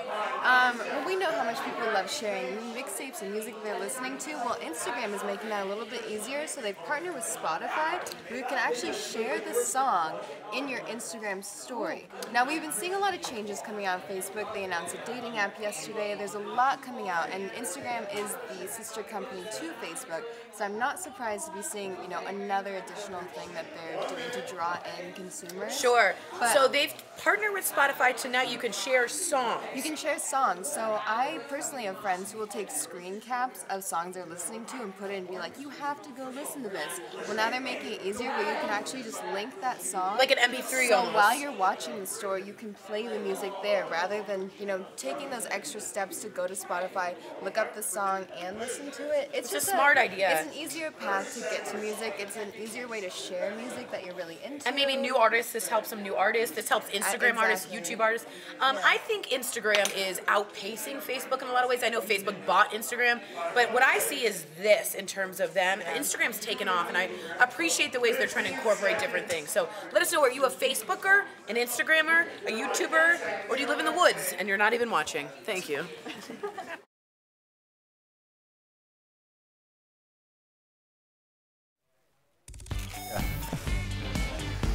What's up, everybody? Happy Wednesday. It's time now for Al Sounds Off, when comedian Al Jackson goes off on the wildest stories he could find. All right, how you feeling? I feel good, buddy. All right, let's get it on. I just told everybody what's up when we came back. All right, let's go for it now. Here we go. When running to home base, why not savor the moment, right? Yeah. Like this little guy. I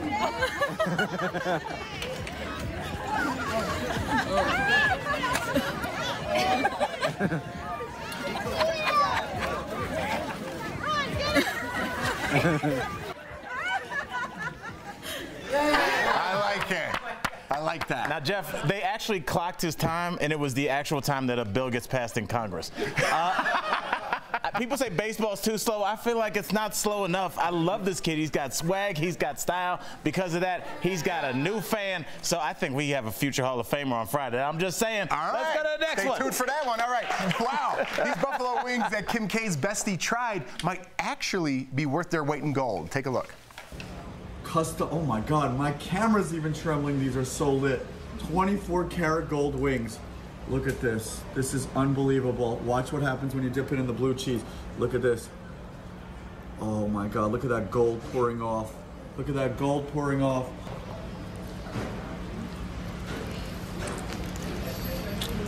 I hope he's just going to eat that. I don't. Well, Jeff, you know, I actually ordered this once, and I was wondering why my bill at Fridays was $37,000. You know, but it just reminded me, you know, when you do have to go to the bathroom, talk about a gold rush. Let's go to the last one. I like it. Yeah. Not last, but we have not one, but 2 billboards from a T-shirt company. Remember these, Al? But before they receive backlash, just check it out and see which one you prefer. I guess dogs aren't the only thing that bury bones.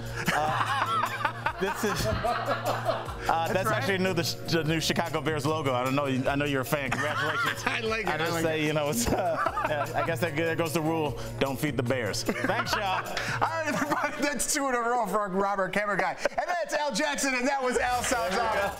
We are live. Tori has a new trending story coming in hot. Today is Princess Charlotte's 3rd birthday. To celebrate, we have some fun facts about the little royal. Just like other kids, she loves getting messy. Her mother claims she loves making pizza dough and getting her hands dirty in the kitchen with her brother George. Next up, her name Charlotte Elizabeth Diana is not just adorable, it pays tribute to Prince Charles's, Kate Middleton's grandmother Elizabeth, as well as the Queen, and of course, William's mother, Princess Diana. Finally, she's bilingual. Her nanny is from Spain and has taught her some Spanish, and she has picked it up. Bueno. So to Princess Charlotte, we say, Feliz cumpleaños! Back to you guys. Thanks, Tori. Hey, Tori, guess what? Your campaign is going quite well. We do not have a note from the producers yet, but lots of DBL Nation is speaking forward, commenting, let Tori go for the royal. Woo! Yeah. Mama A1335 on YouTube, hashtag let Tori go. Some people are saying let her stay after the wedding. Hey! This is my favorite. My favorite comment from Nicholas Fishel on YouTube, let Tori go if she pay for London. Sorry, I'll do it. Okay. All right, still to come on Daily Blast Live. Students are walking out and standing up for the Second Amendment, but will their voices be heard? And up next, TV shows you should see besides DBL, of course. From dramas to comedies, we've got them next. Promotional consideration.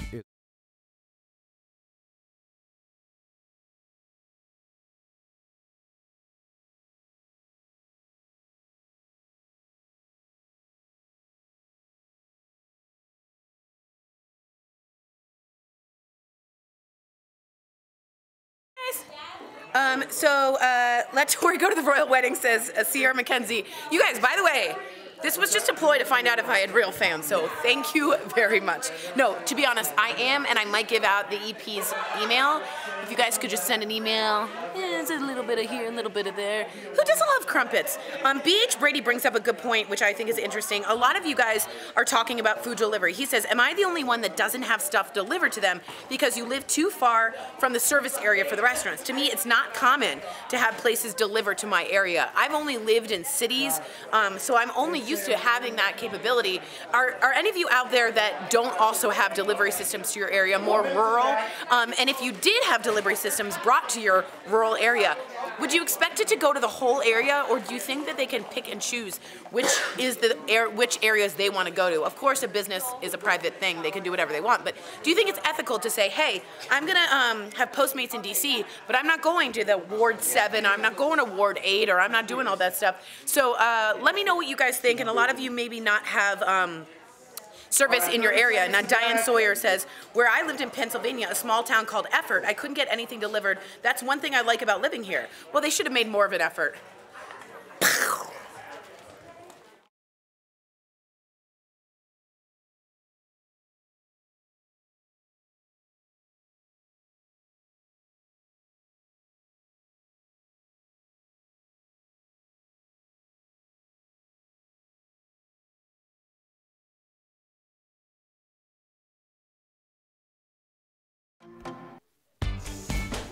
Are you in a remote rut?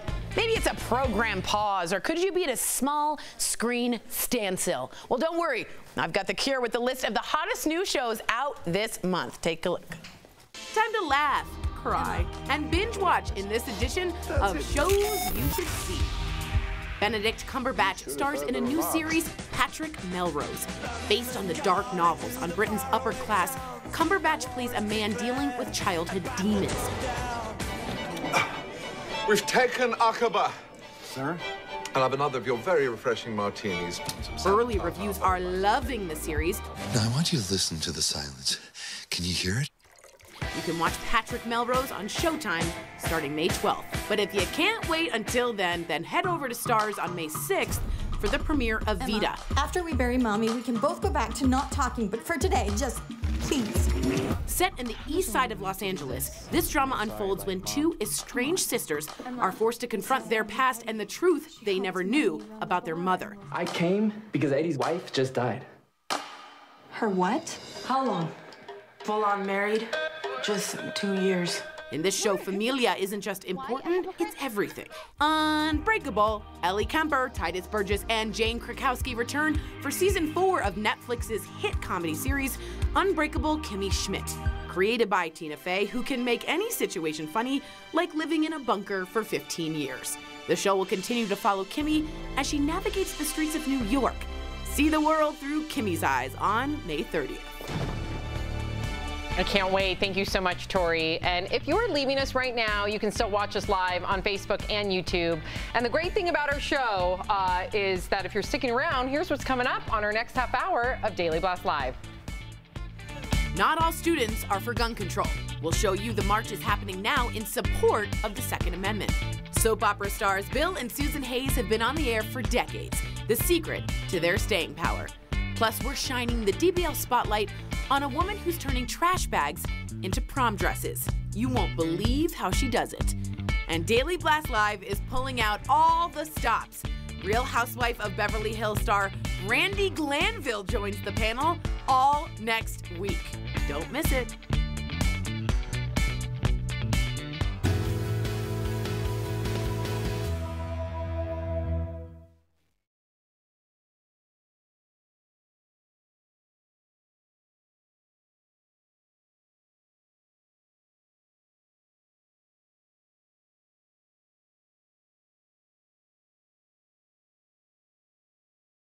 Whatever you want, Ebony, I'm here for you. Okay, Ebony Steele, and of course we have Mark here. And earlier we were talking about, and I was so nurturing and listening to the difference between, The question came up, is it harder to date men or women?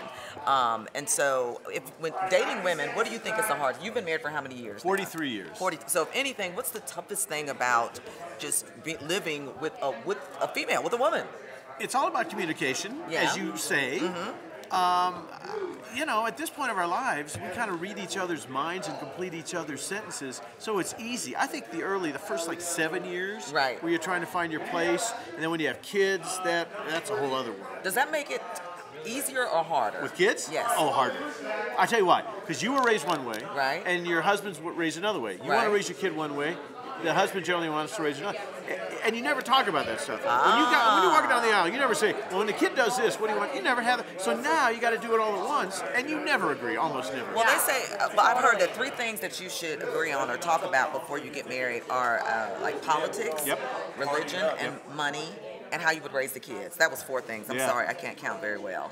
Yeah, all that makes sense. It does, but raising kids, it's just, I'm telling you, it's what I think makes a lot of people split up, because they just... You think it's the different parenting? I think it's that. I think you're exhausted. You have no idea what it's like. There's no schools on how to be a parent. So all of a sudden, this little bit of protoplasm is, and you go, now what the heck do I do? You know? Right. I got it. You heard it from him. I double dare you to...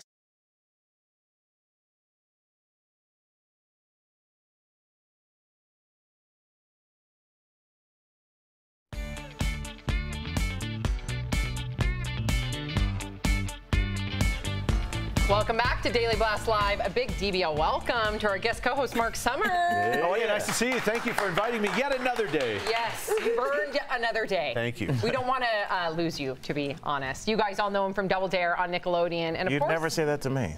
I always would say that to you. No, Sam, I feel neglected now. See what you did, Mark? No, I'm just kidding. You know when you're gone, Al, I'm like a turtle. I go back in my shell. I've seen you do cartwheels when Al's not here. Okay. Kick your feet up on my desk like, look who's not here. I do like using your desk. We also know you, of course, from Unwrapped on the Food Network. Let's get started. I can't wait to hear your opinion on this next story, actually.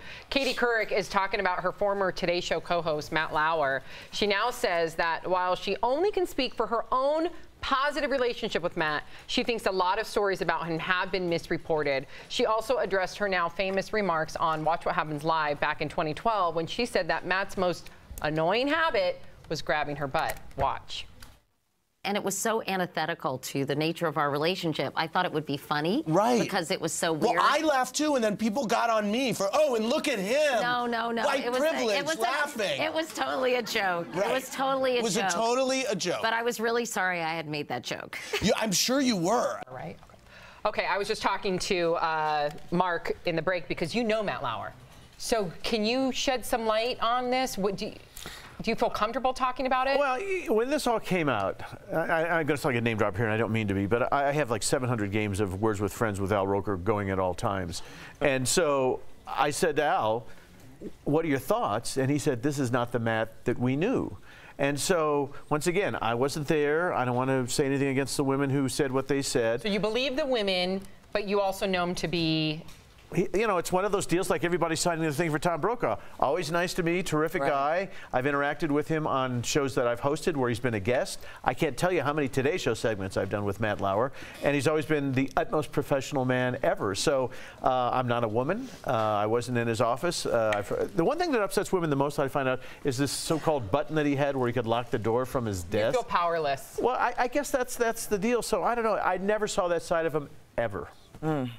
And when you talk about that button and making women upset, I think that I don't think it's gotten gray, but I've seen people joke about that button before. Like well, it was a common thing on NBC. At NBC, apparently that button was common. Right. Oh, for everybody Yeah, to it was have in everybody's desk for protection in case like a shooter came in. So when Matt would come up, they would joke about it, but then when this story kind of came out, I'm like, is this really funny? And like you said, some women were upset about it. Other people found it to be funny.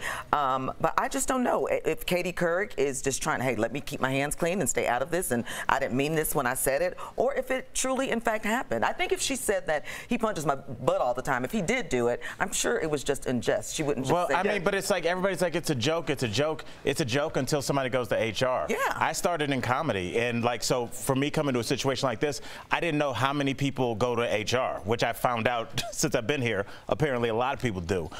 So I don't know if you can joke with coworkers anymore. I don't know if you can have any physical. This isn't just joking, today. No, I'm just saying, for a man navigating the workspace in 2018, today when I was in the wardrobe room, the wardrobe stylist Hannah was about to kick my coffee over because I left it on the floor, and I grabbed her arms to keep her, and I told her, I'm sorry for touching you, because that's where we are now. For me to not have somebody kick my coffee over and not have to clean that up, that's where men are. So like, I'm just saying the workplace is a different place, and I think if this was a joke, anybody that's making any kind of joke in the workplace, especially as a man, you are wrong. There should be very limited contact with any of your coworkers, and if that's considered standoffish, that needs to be what it is. But I will never be caught dead by myself in a room with any female coworker. That will never happen because of the terrain that we're on now. So I think every man, and maybe Matt Lauer's, he's going to be patient zero for that. There's no more jokes. The joke's over. All right, we got it. We will continue this conversation. I'm so sorry. During the Facebook Live, so everyone stay tuned to hear Mark's comments. A new 5-part docuseries about Serena Williams starts tonight on HBO. Let's watch a clip. She has done it. Her 23rd major title. There weren't that many people in the world who knew just what she had done. I like to think that it was unfair because it was 2 against 1, and I want a rematch. So I've always envisioned myself as a mom, but it happened so unexpectedly. Nothing we've done is in any way really preparing us for it. Wow. And Serena Williams certainly has, I know she was just on The View and she was very open about how people have body shamed her. Right. And she's been a brunt of many jokes and criticized on social media.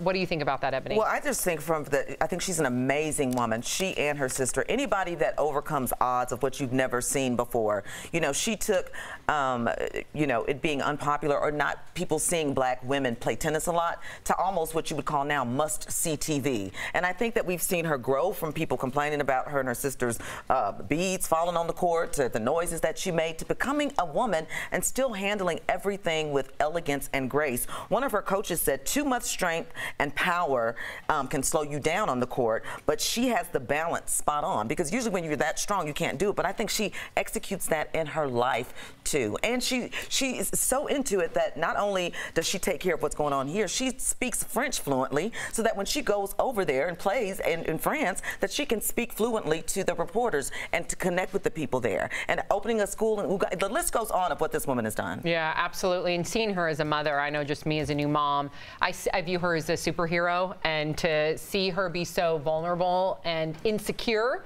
and I say that word respectfully, about motherhood has made me relate to her even more. Well, once again, we've had the discussion earlier in the week about being a female comic and the difficulties they have. Being a female and a black woman in an all-white person's sport, and to break through the way she has, and to be not only body shamed, but the horrible things that other people have said. I can't even believe in this day and age that people are saying the things they are about folks. It's so unbelievable. She's overcome a heck of a lot and kept her dignity all the way through. Yep, can't wait to watch it.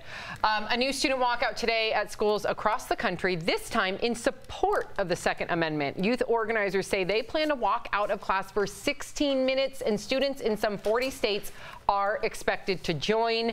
Al, now they're apparently choosing this 16 minutes to be less of a disruption, but do you think it's provocative to do 16 because you know, like the Emma Gonzalez's and the David Hoggs, those students chose to do 17 minutes to honor all 17 victims? Well, one of Newton's laws of thermodynamics is for every action there'll be an equal and opposite reaction.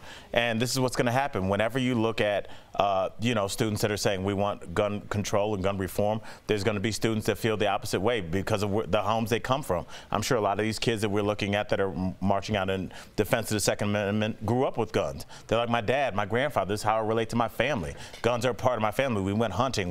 My dad taught me how to shoot when I was 8. And people take a lot of offense when you come at that. See, and they're going to respond in tune. I'm glad you brought that up, because I grew up with guns. I believe in the Second Amendment, but I also stand with the Emma Gonzalez's and the David Hoggs, and I believe that we need big time gun reform. Right. So I'm afraid that this dialogue has somehow become so polarizing and extreme with propaganda that if you want gun reform, somehow you are not for the Second Amendment. That's what I'm fearing, because people believe that. They do, and a lot of people think that Emma and David were actors and didn't really go to the school. Crisis actors. Crisis actors. And there are other people, I'm sure, who thought grown-ups put these kids up to going out and do this. Did they think of it on their own, or did their parents say, here's what you need to do? And I love the fact that young people are taking a point of view now, and I think this next election is going to change a lot of things, okay? If they truly do follow up and go out and vote. If they just don't talk about it, and you know, no action afterwards, because this could be revolutionary. There's already been 100,000 pre-registered voters in California. This reminds me alone. This reminds me of Vietnam, when finally people got up and got angry and said we're going to fix And what happened? Why did that happen? Because they brought back the draft, and all of a sudden 18-year-olds were about to be sent over to a place they'd never heard of, standing in the way of some bullets, and that motivated them. And now the same kids are getting shot at 17, 18. They're like, we're going to stop this. Yeah. Because old people aren't. Old people, we were going to let it go forever. So well done, kids. Yeah, well done. We are live. Digital producer Kelly Schuberth with news at the moment. Yeah, 2 black men who were arrested at a Philadelphia Starbucks last month just settled with the city for $1 each and a promise that Philly will establish a $200,000 program to support and empower young entrepreneurs. The men say they wanted to make something positive come out of the incident. And this just in. Starbucks says it's also reached a financial settlement with the men, but hasn't yet disclosed any of those details. Meantime, the coffee giant will be closing all of its stores on the afternoon of May 29th to offer employees racial sensitivity training. Sam? Good for them. Thank you so much, Kelly. And watch out, Yoda Boy. You guys know who that is, right? Well, it's not. His star is rising. Erica will tell you with some other trending stories. Yes, congratulations to Mason Ramsey. You know him as the Walmart Yoda Boy. His new song, Famous, is blowing up online. The music video has more than 6 million views since it was posted less than a week ago. And the song has been streamed more than 4 million times on Spotify. Could he be the country Justin Bieber? Either way, his star is on the rise. There's a new baby giraffe at the Dallas Zoo just in time for Mother's Day. Crystal the giraffe gave birth to this 130-pound calf just last week, and within 20 minutes, she was already walking. Congratulations to Mama. Coming up on Daily Blast Live, prom dresses you've never seen before. We're shining the DBL spotlight on a woman who's turning trash bags into evening wear. And right after the break, we're chatting with the stars of Days of Our Lives. Bill and Susan Hayes reveal the secret to their success when we come back.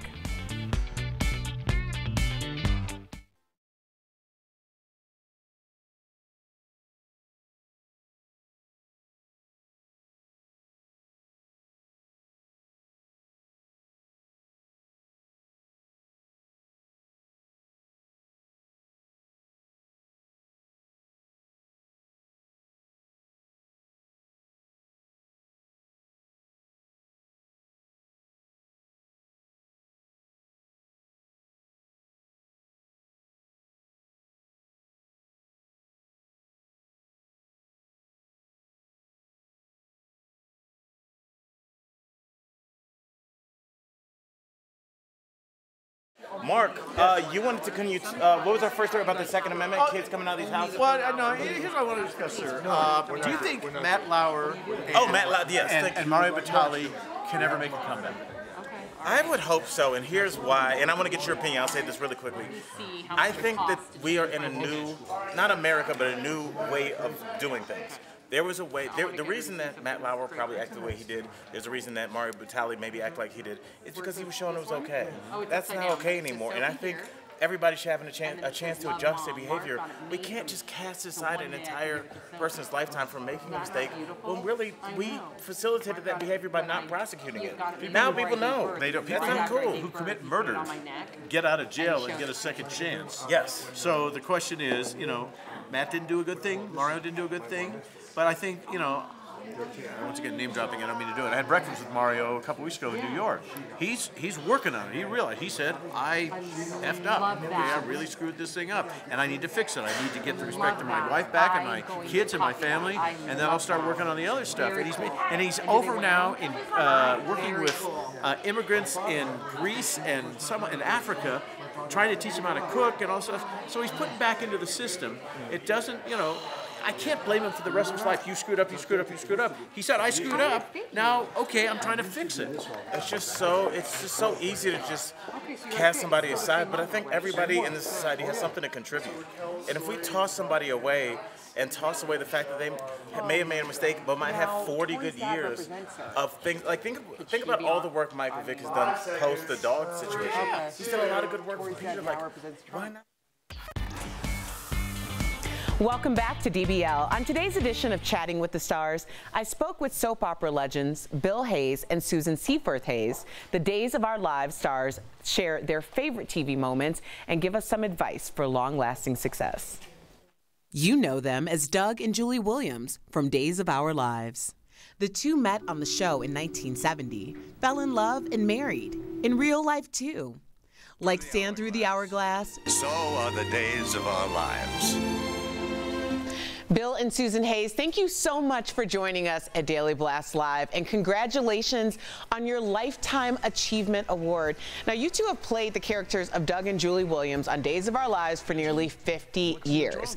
Now, why do you guys think that Days of Our Lives fans have remained so loyal? Because the show is very, very good. It has great writing. It has wonderful actors. The actors are great. The actors are great. The production staff cares about the show, and it's a family show. I say that our cast is a family. Well, let me ask you, Bill, because your character was famously killed off in 2004 and then turned up alive on a tropical island. What is that like for you as an actor? They did not tell me that we were coming back. They just said, you're dead.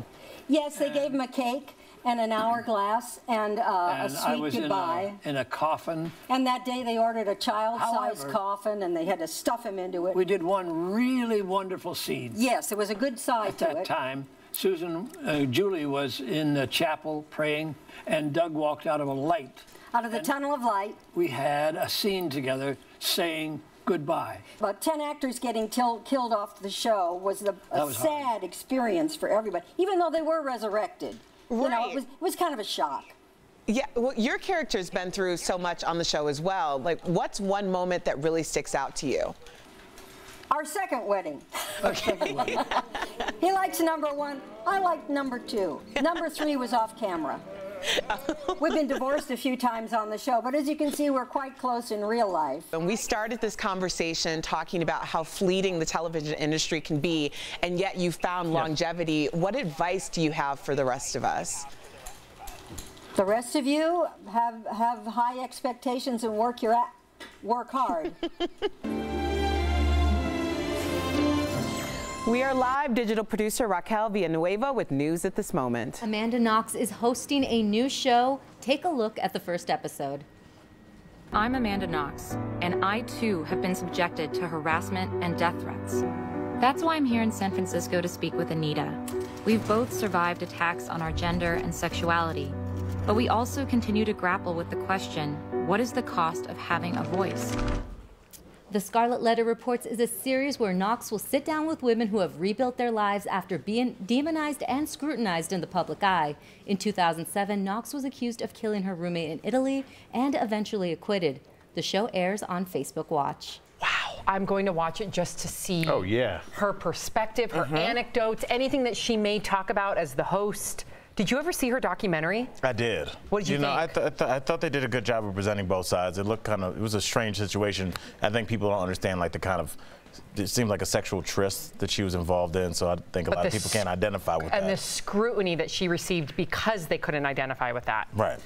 All right, coming up on DBL, trashy prom dresses. Literally, why one woman is turning black trash bags into gowns. Find out next in our DBL Spotlight segment. And drop everything, people. Reality TV star Brandi Glanville is joining our panel next week. She's got opinions, and she ain't afraid to share them. Watch Daily Blast Live all next week. Start your day the DBL way. Go to our website or Facebook page and subscribe to our free morning newsletter, The Breakfast Blast. It's delivered right to your inbox, and it gives you the latest headlines. Subscribe now and be in the know before your first cup of joe. You're doing that. Hello, everyone. What's going on? Stacey Sorber just joined the group. So good to see you. I just wanted to give another shout out. If you guys are interested, Stacey's been really working hard on this. There's a DBL Nation Facebook page, and it's for all of you, just to create an awesome community. You guys can talk about anything except about how bad I looked on some of the shows. No, but for sure, I want you to look it up. So go to Facebook, look up DBL Nation, and it's up there. Stacey's been a really good moderator. A lot of you have joined since yesterday, but I really want to give a plug out because in situations where we have, like, remember that Cosby episode that was really, really hard, or the Vegas shooting, which was really, really hard, or even like a fun one like Marc Summers, we're going to do a double dare thing. It's nice for you guys to have a place in which you guys can speak to each other, rely on each other, support each other. So I'm just giving you that notice. If you're on Facebook, DBL Nation is a great page for all of that. I just want to head over here. That used to happen in LA, but she can't bring it here. I would have said no. I would have said, Brandy? if that was it, we wouldn't have it. Guys, Brandi Glanville is very exciting. You know how much money that is? So just so you know, a lot of people writing in, it's going to be Wine Week for DBL, which is very exciting. So I mean, people going, like, I don't want to do it. That's what I We'll come over here really quick to Mark. Mark, do you watch any of the reality shows? No, I was total waste of time. Never, ever, ever. So you have a strong opinion about them? Yeah, I have produced reality television, but it's real. We don't fake anything. We don't make There's up no stuff. scripted stories. There's no, yeah, honest to God. But I could not waste 3 seconds of my life watching. He's missing a lot. Really? No, I'm kidding. Tell me something. What's your guilty pleasure to watch? What's something that you want to watch that maybe not a lot of people know you watch? Oh my God! You know, I'm a Family Guy freak. I can watch Family Guy. Okay, that's all fair. day long. It makes me laugh. Favorite? They take each joke 20 seconds too long, which makes me laugh even more. The chicken? Oh, Chicken the fight? best. The best. Sinatra, Sammy Davis Jr. And Dean Martin. What's the newest person you listen to on your iPad or whatever? Who? No, I listen to James Taylor. You know. I see fire and I see rain. We'll sing it later, guys.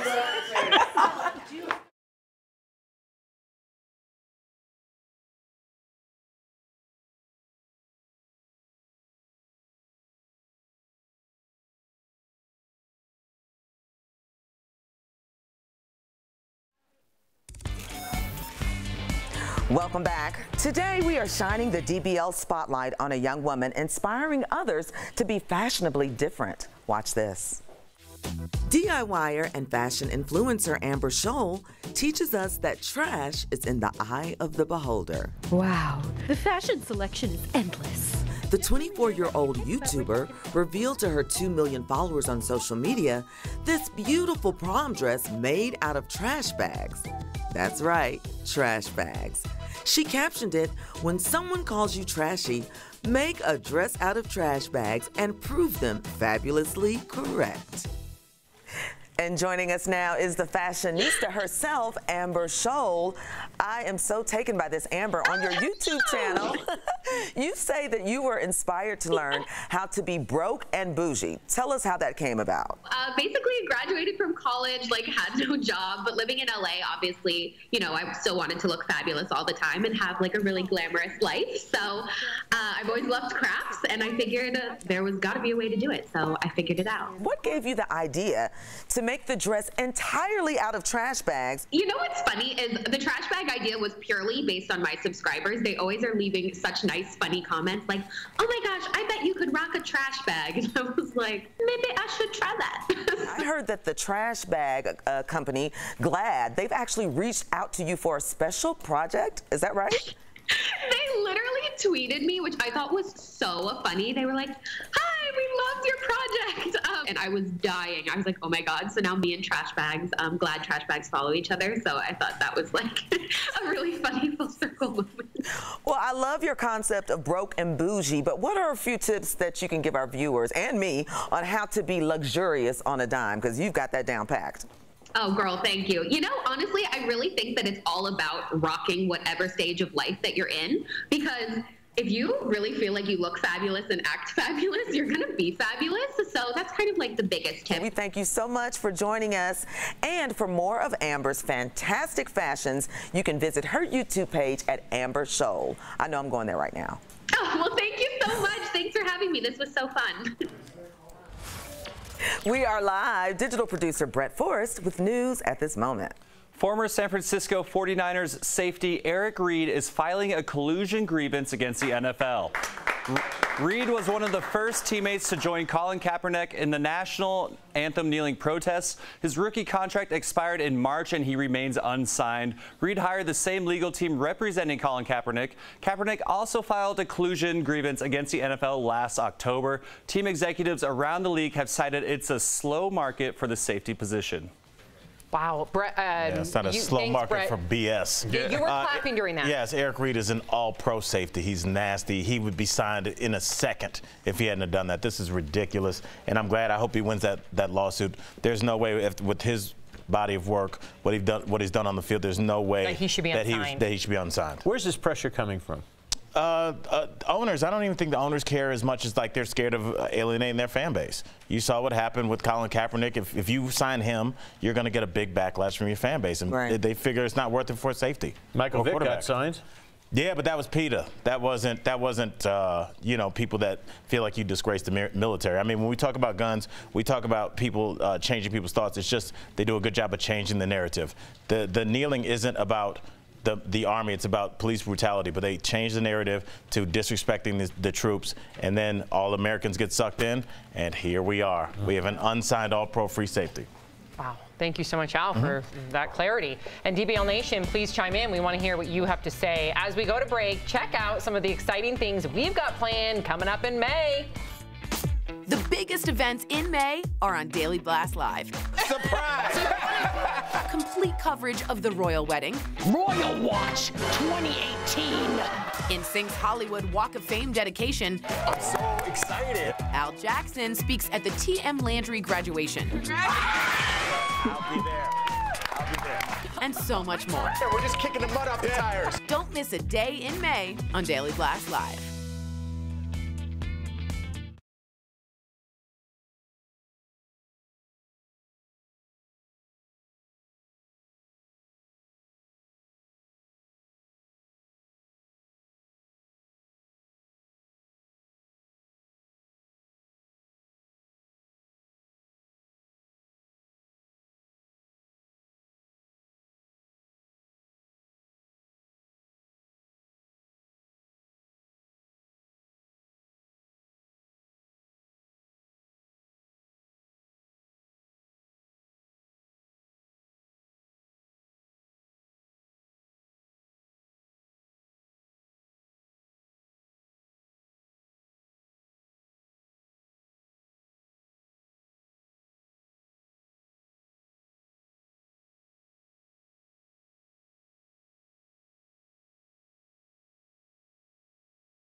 Welcome back to DBL. All right, we have a lot of DBL Nation chiming in regard to our fifth host topic. Jacqueline Brown on Twitter. Anyone willing to deliver food in any neighborhood of the DMV is very brave. When a delivery arrives, we watch them get back in their car for safety.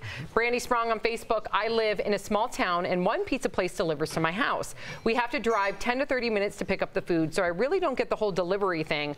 I'm used to ordering it and driving it to get myself, okay? BH Brady on YouTube. Am I the only one that doesn't have stuff delivered to them because you live too far from the service area? To me, it's common not to have places delivered to my area. Now, this was specifically about crime. Right. Yeah, we're talking about the city, though. You know, there are some places where just like financially it's not worth it for the driver to go out because like gas-wise and time-wise. But I mean, we're talking about places in the city where some areas, like cities are broken off into wards. Some wards are underrepresented and underserved. That's what we're talking about. So, but I do understand, like, living far away from the city, yeah, sometimes you got to drive. All right, and the stories never stop. We don't either. Happy Wednesday, everybody. Marc Summers here. A couple more days. Love you, man. Marc. Thank you. Have a great day, everybody. How do you do that? I love that.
Today on Daily Blast Live, another Southwest Airlines plane makes an emergency landing just weeks after that deadly accident.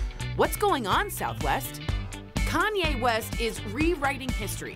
When you hear about slavery for 400 years, that sounds like a choice. Has the rapper lost it? Can food delivery shut out lower-income neighborhoods? Residents in our nation's capital say no. And soap opera sweeties Bill and Susan Hayes on the staying power of Days of Our Lives. Daily Blast Live starts now.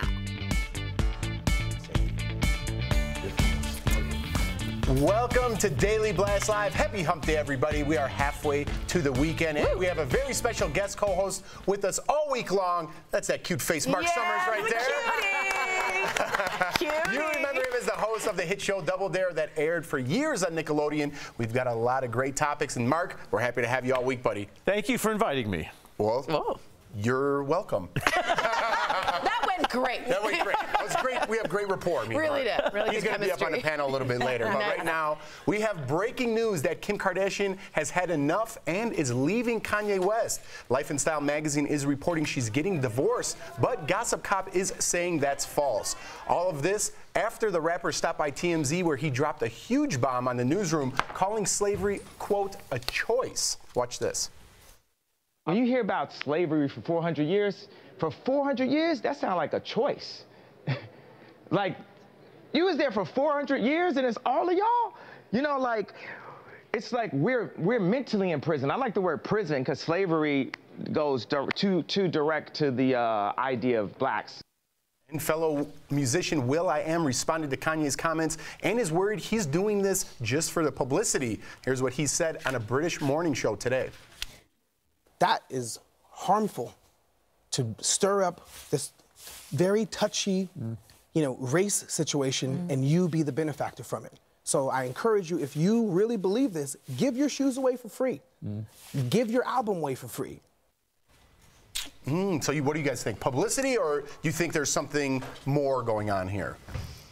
I think there's something more going on. I'm disappointed by the route that Kanye has chosen to take with this. I think that he got majorly off course. I'm really of the school of thought that this was something that we were going to speak about on Thursday. Everyone was going to be talking about it because that's when all of this started. But the Bill Cosby verdict came in. And I think that he has been actively trying to regather that role and that publicity for himself. You think it has to do with the Cosby thing is why he spoke I think up? that he got usurped, and that now that there really isn't a plan, he's kind of flying by the seat of his pants. But I would encourage people to listen to the lyrics of the new song Ye versus the People, because it really does encourage a responsible discourse within the quote-unquote black community. I think that's something that no one has ever called for before, and I would really like to know what else he has to say in this album. I just hope that he hasn't ruined that by a lot of erratic, unfounded, and very harmful, inflammatory comments. And I want to hear from you guys, but I do want to say later Kanye tried to clarify his point. For over an hour, he tweeted a long explanation saying in part, the reason why I brought up the 400 years point is because we can't be mentally imprisoned for another 400 years. We need free thought now. Even the statement was an example of free thought. It was just an idea. To help us shed some light on what's going on with Kanye, we spoke with Dr. Drew Pinsky. Here's what he had to say about Kanye's previous diagnosis of bipolar disorder. With significant bipolar disorder, if they do, it's a medical illness with a medical management, and when they don't take their medication, it can be quite a wild ride. Now, the opiate addiction is another story. Now, again, it's unclear exactly what stage he got into with that or where he is with that now. And whether or not the opiate addiction is figuring into the bipolar symptomatology or hiding the bipolar symptomatology, or maybe the bipolar diagnosis is wrong and it's pure opiate addiction. But one thing I will say is he apparently became dependent on opiates after a surgery, which is unfortunately an exceedingly common thing these days. And it seems like he got off them. I don't see the stigmata of real addictive disease here.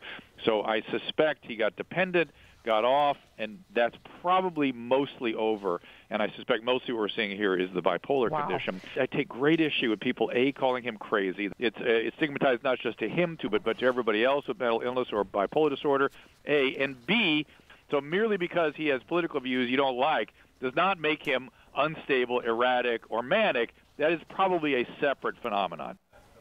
Yeah, I don't know. I have family members that are bipolar, and I've seen manic episodes, and it sort of reminded me of a manic episode, but marinated in some interesting truths. That's the problem. He had some interesting things to say. He was saying all blacks don't have to be Democrats. We can all have free thought. He said that to Van at TMZ. Don't you think I have a free brain? A free brain? He's very, very concerned about having free thought, which is a great thing.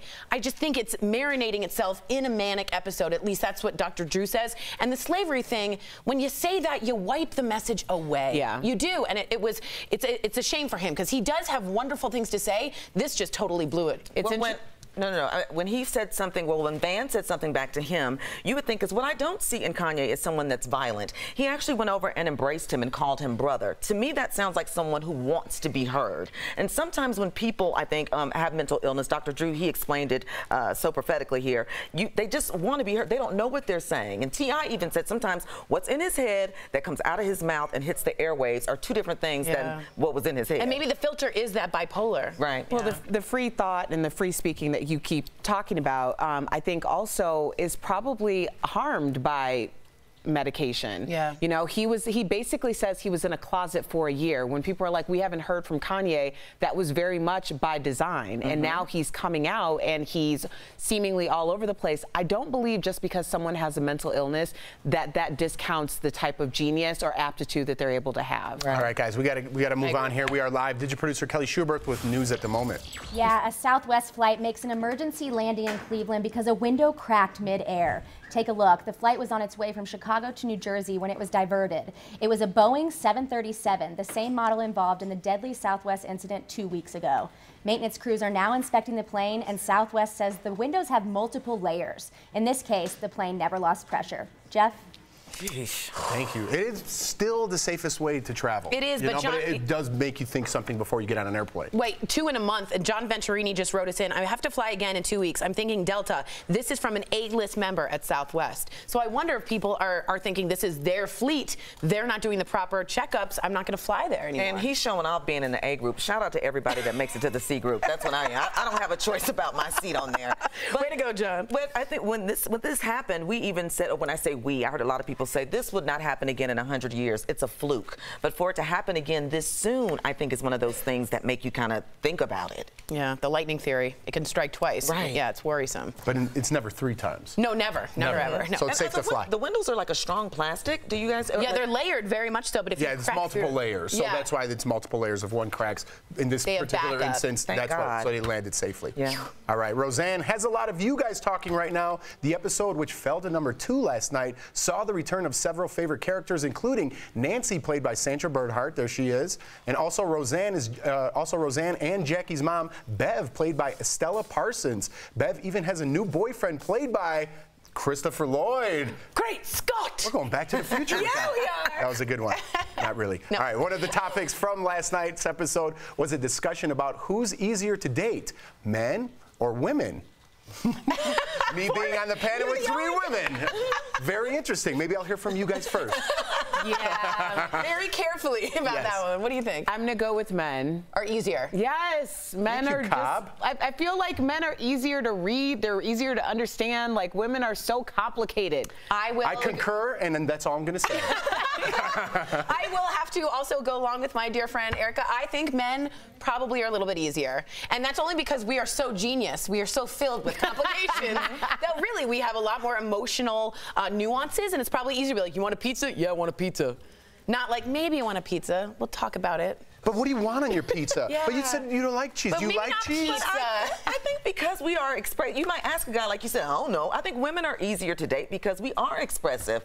Hey, let's go here to eat. Hey, this is what I'm feeling. We haven't been talking for the last couple of days. Ebony. What? Let's go here to eat. When's the last time that somebody asked you what you wanted to eat and you had an answer for what you wanted to eat right away? I do. I say whatever you want, babe. Is that the same thing? Really? And then whenever you say it, you're like, why did you pick this dump?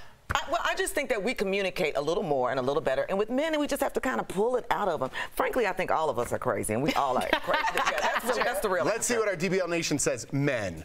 Oh, easier. Who's easier to date? 70%. Easier. Easier. Okay. I agree with you guys. All right, Sam Shocker, what's coming up on Daily Blast Live? America's young people are standing for the Second Amendment. We'll tell you why they are walking out and why they're happening right now in defense of gun rights. Plus, Days of Our Lives stars Bill and Susan Hayes have many talents, including one you may not know about. Born on a mountaintop in Tennessee, greenest state in the land of the free. It's a really great song. Am I the only one? I'm the oldest person in the room. Find out their secrets to success in part 2 of their interview in Chatting with the Stars. And tune in all next week because Brandi Glanville's in the house. Woo woo! The Real Housewife of Beverly Hills is joining the panel. And let me tell you, she's got a thing or two to say. That's all next week right here on Daily Blast Live.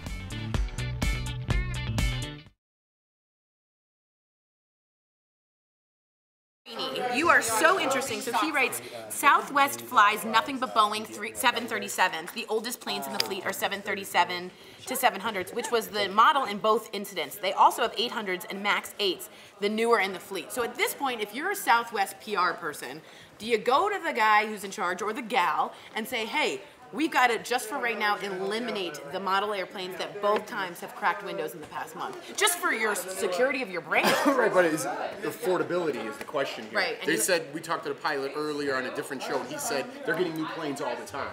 So I bet they're trying to rotate and get those planes out. Because what I want to know is until then, how many 737s are you carrying in that fleet? Because this is the same model now. Right, but until then, until they get another plane to take the place of that plane, they're losing a lot of money. Do other airlines have 737s too? Yeah, a lot of them do, but they're an older brand, and now people are getting 800s and stuff like that, which is what John's saying. See, I fly Southwest a lot, but I used to fly it even more like weekly, and I was always more surprised by the older planes than by the newer planes because they have so many new planes. It could have been where I was going also, but very seldom was I in an older, like you were always in a new one, yeah, you were saying, yeah. The blue lights. And there's a part like of me really enjoying don't you look thinner? I feel thinner and better about my life. But my dad made the point, because if you think about older cars and cars now, older cars were made better. They were sturdier, they weren't as much plastic, they weren't as, you know what I mean? So sometimes I think the older planes, if they're refurbished correctly. Right, but it's the wear and tear of that fan that worries you, and then that window. But the thing is, we don't know about planes. Like, so few people know about planes that it's scary because you don't have knowledge of what you can do, what you shouldn't do, if you shouldn't be by a window. Confusing, but and John is speaking up and saying he's going to be making maybe a switch to Delta.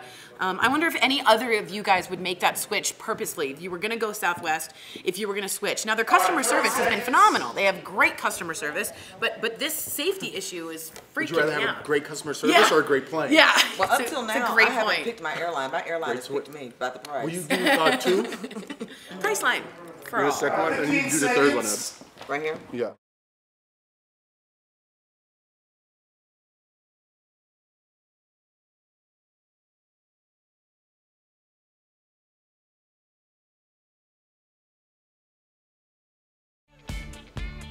Welcome back to Daily Blast Live. We're listening to you. It's time for Fifth Host, where your comments are part of the discussion.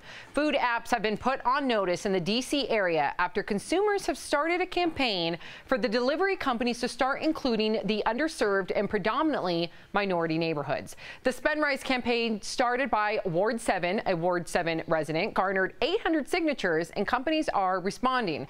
DoorDash is the latest in joining Postmates and Caviar that will now be delivering to the previously avoided Ward 7 and Ward 8. Should companies be able to pick and choose where they deliver? That's our Fifth Host question. Jeff, take it away. Interesting. Let's get right to your comments. Tori, kick it off. Yeah, Michael James, watching on KBMT in Beaumont, Texas, says, hey, Texas, what's up? He says they should be not forced to serve anywhere. Their safety is more important than someone's feelings. If a worker is willing to go into a particular area, fine. But some places just aren't safe. Ain't nobody's lunch worth my life. You know, I'll be super honest with you guys. I'm not quite sure where I stand on this. I'm from D.C., and there are some really dicey spots in D.C., Ward 7, Ward 8. But I also think it's blatantly unfair to exclude a group of people. If you're representing D.C. as Postmates, in my heart, I want you to represent all of D.C. in the Postmates because you're discriminatory against a certain thing. But then again, I do realize there's safety concerns. So I'm sort of on the fence here, to be honest. All right, let's get the next one. Well, Poydance, watching on KBMT in Beaumont, Texas, shout out to Charlton Parlett High School. What happened to our freedoms to decide what we want to do for ourselves? I mean, I guess that's a great question if you're the employee. I just think about, you know, I'm from Chicago, and I've had so many incidents with cab drivers who would refuse to pick me up. Yeah. They would either like stop and lock their doors and say, I'm not going to the ghetto, or they would stop with me and then see a nicely dressed white man down the street and go pick him up. So I understand that companies pick and choose who they're going to service and who they're not. I think that we really support that or not support it with our dollars. So if this is a problem that persists, then that's how we should react to it. Consumer responsibility. Exactly. Got it. All right, Sue Bruce says, what about restaurants that have limited delivery areas? Would this be considered discriminatory? I love that name, Sue Bruce. Sounds like a female superhero.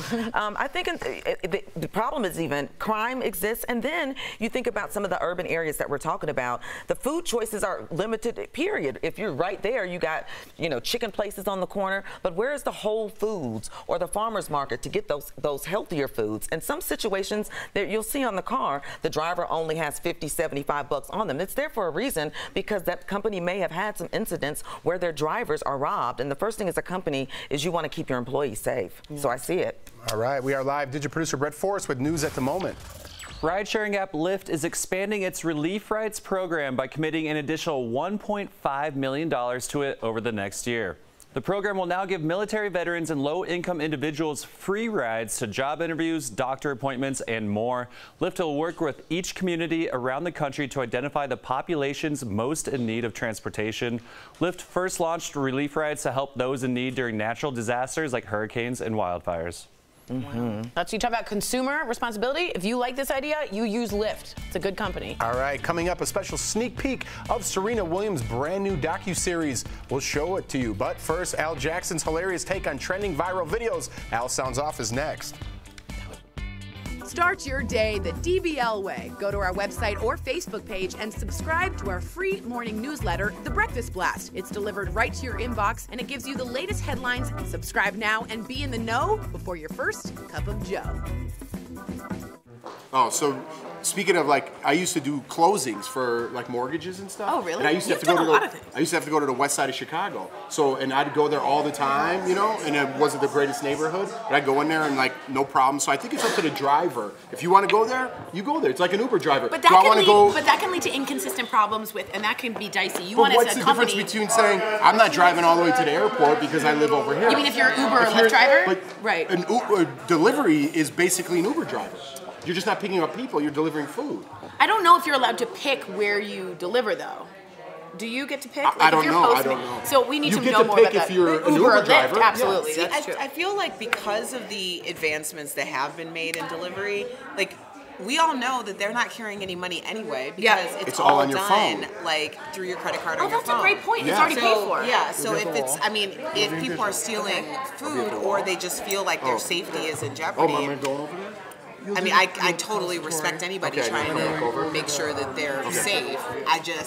All right, 90 seconds to that. I just struggle with this issue because it's also like you've been through it. Yeah. So that's what I said. I know this is not normally me to say, like, I don't really know where I feel, but I am sort of in the middle. Like, I get if a company wants to keep their people safe, but I also feel like that's completely discriminatory. It is. And it's not helping in any way this community that probably could be on the up and up.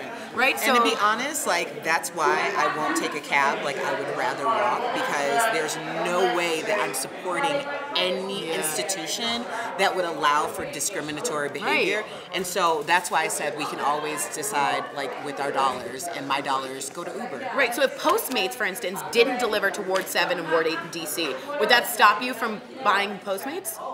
Yeah. Would you go to DoorDash or something else? Yeah, I mean, DoorDash. And there's so many options that could really hurt a company. If one company says, I'm not going in there, and another company goes, no problem, I'll go in there. And guess what? It's not going to affect just that community right there. It's going to affect their whole business. 100%. Right. So you got to be careful but also, about. The other thing is, it's not as though it's interesting because those neighborhoods are also the neighborhoods that are completely oversaturated with like really unhealthy food options, foods. and it's on every block. So it's not as though they're not getting food, but they're not getting it's a matter healthy of the food. Quality of food. That's true.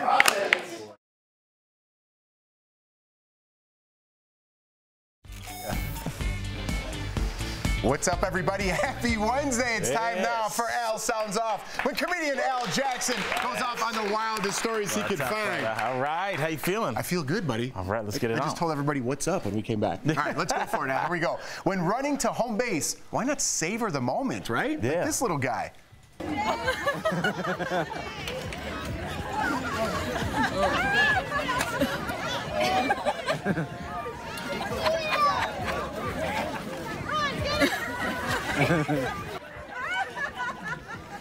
I like it.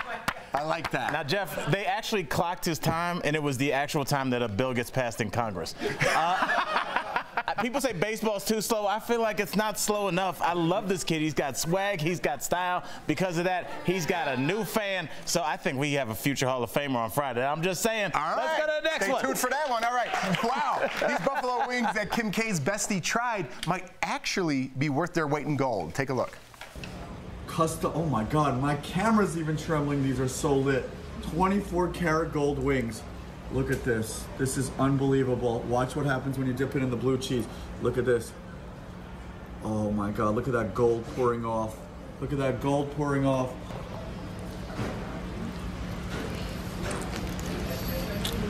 I hope he's just going to eat that. I don't. Well, Jeff, you know, I actually ordered this once, and I was wondering why my bill at Fridays was $37,000. You know, but it just reminded me, you know, when you do have to go to the bathroom, talk about a gold rush. Let's go to the last one. I like it. Yeah. Not last, but we have not one, but two billboards from a T-shirt company. Remember these, Al? But before they receive backlash, just check it out and see which one you prefer. I guess dogs aren't the only thing that bury bones. This is that's right. Actually the new Chicago Bears logo. I know you're a fan. Congratulations. I like it. I just say, you know, it's I guess there goes the rule. Don't feed the bears. Thanks, y'all. All right, everybody. That's 2 in a row for Robert, camera guy. And that's Al Jackson, and that was Al Salazar. We are live. Tori has a new trending story coming in hot. That's right. Today is Princess Charlotte's 3rd birthday. To celebrate, we have some fun facts about the little royal. Just like other kids, she loves getting messy. Her mother claims she loves making pizza dough and getting her hands dirty in the kitchen with her brother George. Next up, her name, Charlotte Elizabeth Diana, is not just adorable, but it pays tribute to Prince Charles and Kate Middleton's grandmother Elizabeth, as well as the Queen and William's mother, Princess Diana. Finally, she's bilingual. Her nanny is from Spain and has taught her some Spanish, and she has picked it up. Bueno. So for Princess Charlotte, we all say, Feliz cumpleaños. Back to you, Jeff. Bravo. Still ahead on Daily Blast Live, students are walking out and standing up for the Second Amendment, but will their voices be heard? And up next, TV shows you should definitely be watching, of course, besides Daily Blast Live. From dramas to comedies, we've got them all next. Promotional consideration.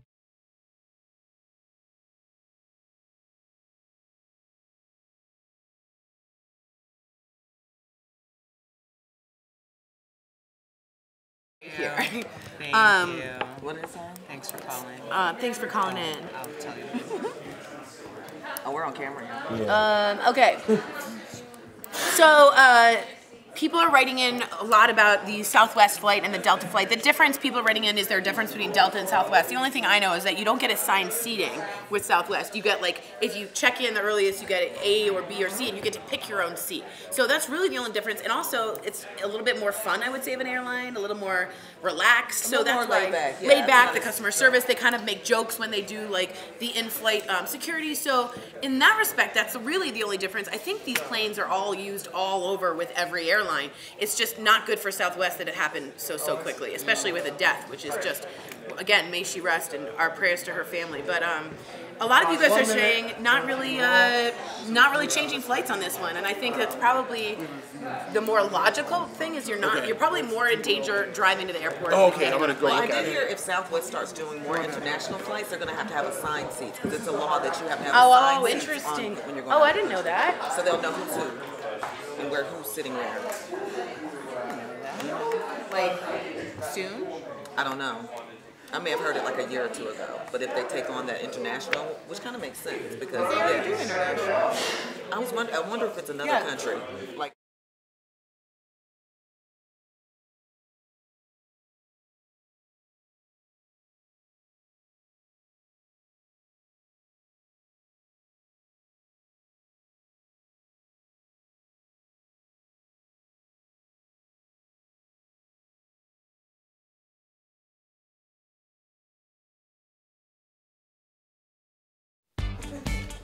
Are you in a remote rut? Maybe it's a program pause, or could you be at a small screen standstill? Well, don't worry. I've got the cure with the list of the hottest new shows out this month. Take a look.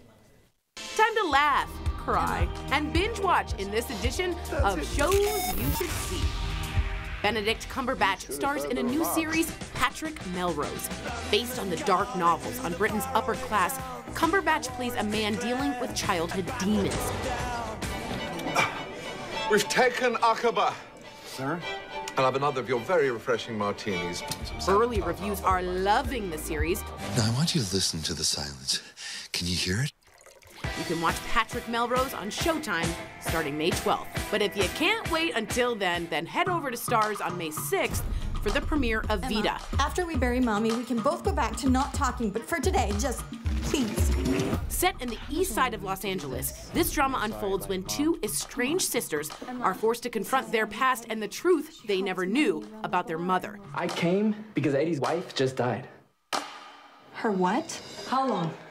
Full on married? Just 2 years. In this show, familia isn't just important, it's everything.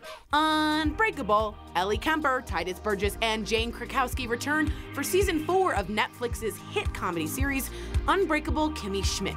Created by Tina Fey, who can make any situation funny, like living in a bunker for 15 years. The show will continue to follow Kimmy as she navigates the streets of New York. See the world through Kimmy's eyes on May 30th. And speaking of must-see TV, tune into Daily Blast Live on Friday for a special DBL Dare with guest co-host Marc Summers. Yes. It's our take on Marc's hit Nickelodeon show, Double Dare. I can't wait to get dirty. Oh, I can't wait. I want to do water balloons in the big pants. Maybe I should say, I hope I'm the one getting dirty. Right. Yeah. I We don't know want who's big what. noses. Just no slime on my hair. No slime on the hair, and I want Robin to be her. I hope we can get Robin. Oh, I love Robin. Dude, I want to get up in that nose and get that flag. What? That's what you got to do. Marc knows. I'm going for it. I'm winning Double Dare. All right, there you go. That's how we do it. It's on. All right, guys, if you're leaving us right now, you can still watch us live on Facebook and YouTube. If you're sticking around, guess what? Here's what's coming up on Daily Blast Live in the next half hour. Not all students are for gun control. We'll show you the marches happening now in support of the Second Amendment. Soap opera stars Bill and Susan Hayes have been on the air for decades. The secret to their staying power. Plus, we're shining the DBL spotlight on a woman who's turning trash bags into prom dresses. You won't believe how she does it. And Daily Blast Live is pulling out all the stops. Real Housewife of Beverly Hills star Brandi Glanville joins the panel all next week. Don't miss it. Hey everyone, it's Connor Ashley from the digital team. So trending right now from Bustle is Miley Cyrus's new collaboration with Converse. Now it's not just going to be shoes, it's going to be the whole getup, and there's some pretty interesting designs. I want to show some of them to you right now. Here's some of the promo pictures of her wearing what is going to be in the collection, and then they actually laid out, you know, some of what's coming. We have these major platforms. We have like tiny little Converse shoes, some leggings, some shirts, you know, the whole getup, and it's all right around $100 or less. So it's a pretty good deal. Make sure you check it out. You can just look it up on the Converse website or check out this article on Bustle. Alrighty, Kelly Grega? Yeah, well, speaking of Disney royalty, we have some exciting Disney news coming out that they are actually getting into the podcast game. Now, the interesting reason that they're kind of shifting over to this is that they find 70% of their audience are millennials and Gen Zers. So that means that only 30% is either really young children or older than millennials. So they're really kind of reaching to an audience that you wouldn't expect Disney to, but podcasts are definitely the hottest form of media right now, so it's interesting. And what they're doing is kind of taking a behind-the-scenes look at classic movies. So their first episode is going to be Lion King themed. So they're actually going to walk through, you know, talking to screenwriters and the illustrators about what was the inspiration, how did they come up with the characters, and, you know, what are kind of secrets behind the movie. I know that Lion King was personally one of my favorite Disney movies, so I'll probably be tuning in. DBL Nation, what do you want Disney to report about in their podcast? Do you want kind of the details about their princesses development, or maybe more of their modern stuff coming out? We want to know. Write in. As always, keep writing in your comments just about the show in general. Obviously, we have Brandi from the Housewives coming on next week, so get all your questions for her and now, so we can have some fun skits prepared for that. All right, we'll see you guys in the next break. Welcome back to Daily Blast Live. A big DBL welcome to guest co-host Marc Summers. Hello. You know him from Double Dare on Nickelodeon, Unwrapped on the Food Network. Marc, great to have you. Thank you so much. I love being here. Learning a lot from you, Marc. Oh, really? I grew up watching you. He's surprised. I grew up watching you, yeah, and I'm very happy that you're here. Well, thank you very much. What have you learned? This is fascinating to me. Just the poise and the presence that you have, and really? just hearing old stories. I like it. I want to be you someday. Oh, aren't you kind? That's very nice. You weren't Should we expecting leave? that, huh? We should go. We should go. I like this. Me and Marc are going to hold it down. There you go. Take it away. Brother love. I like that. All right, we got a lot to talk about because Katie Couric is talking about her former Today Show co-host Matt Lauer. She now says that while she only can speak for her own positive relationship with Matt, she thinks a lot of stories about him have been misreported. She also addresses her now famous remarks on Watch What Happens Live back in 2012 when she said that Matt's most annoying habit was grabbing her butt. Watch. And it was so antithetical to the nature of our relationship. I thought it would be funny. Right. Because it was so weird. Well, I laughed too, and then people got on me for, oh, and look at him. No. White privilege, laughing. It was totally a joke. Right. It was totally a joke. Was it totally a joke? But I was really sorry I had made that joke. I'm sure you were.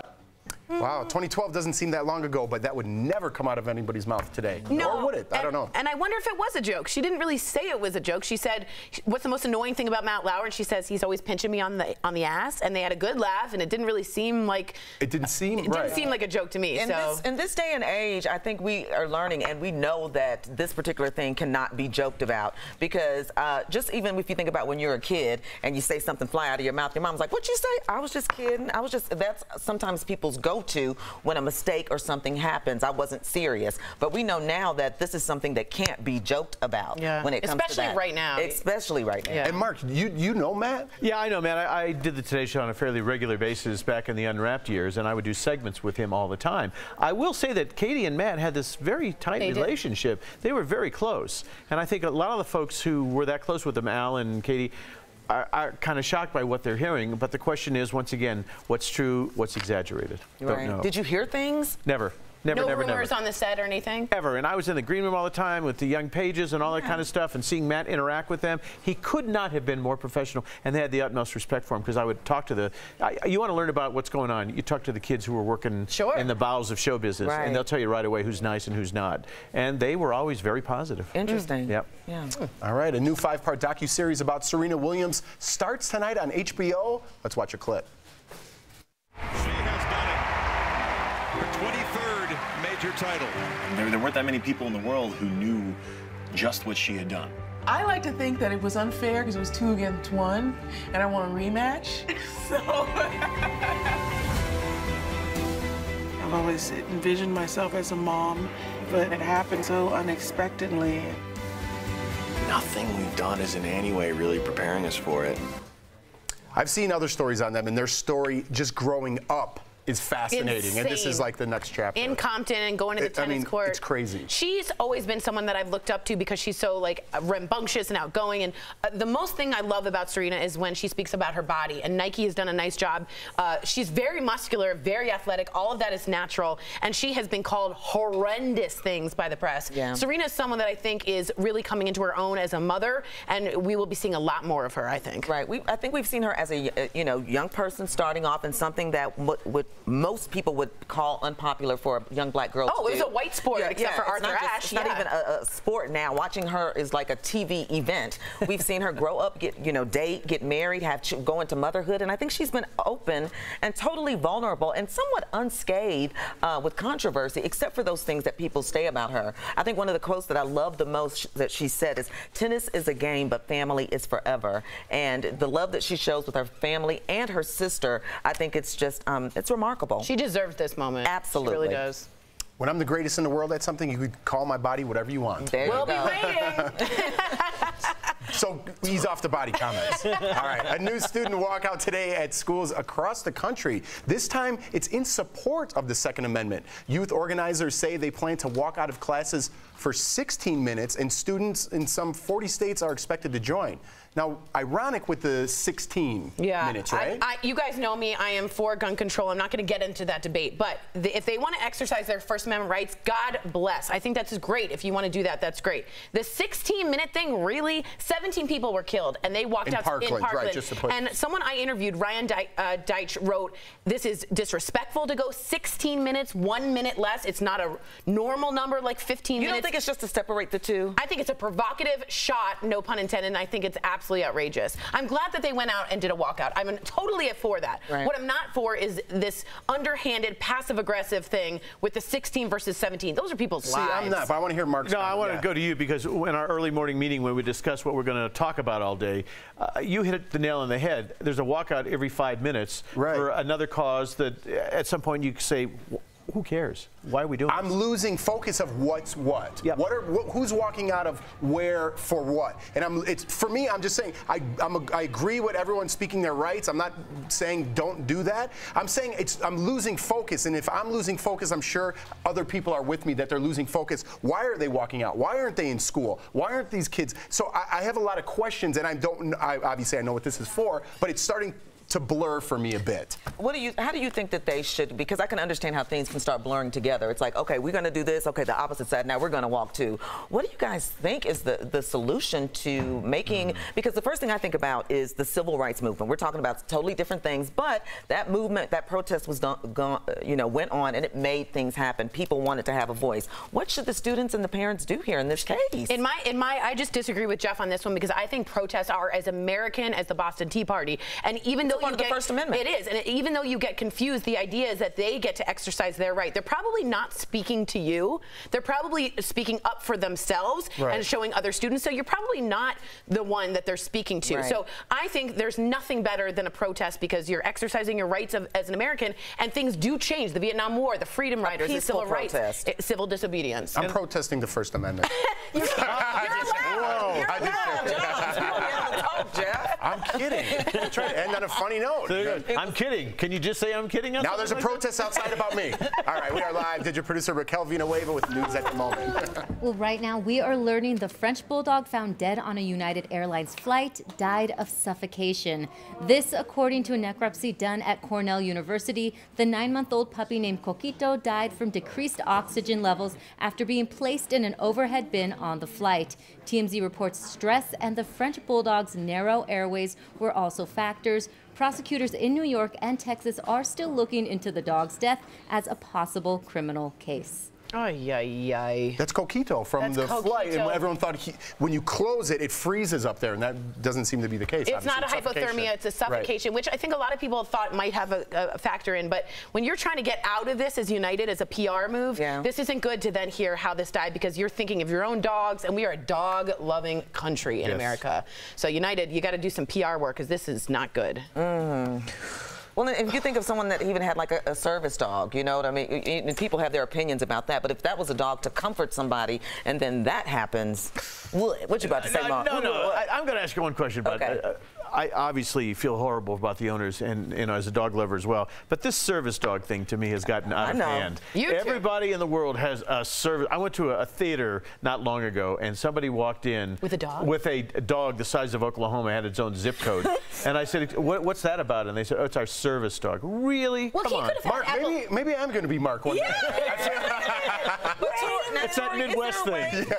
Is there a way that people can just go online and apply for it and get a certificate? You can pay $60 and do it on the black, on the black market. They take advantage. They really do. We've been all over this. But some people in theaters, I will say, if they're right by the side, it doesn't matter the size of the dog. If they have epilepsy or low blood sugar, they can tell you that they're having that. You ever been on a plane with an ocelot sitting next to you?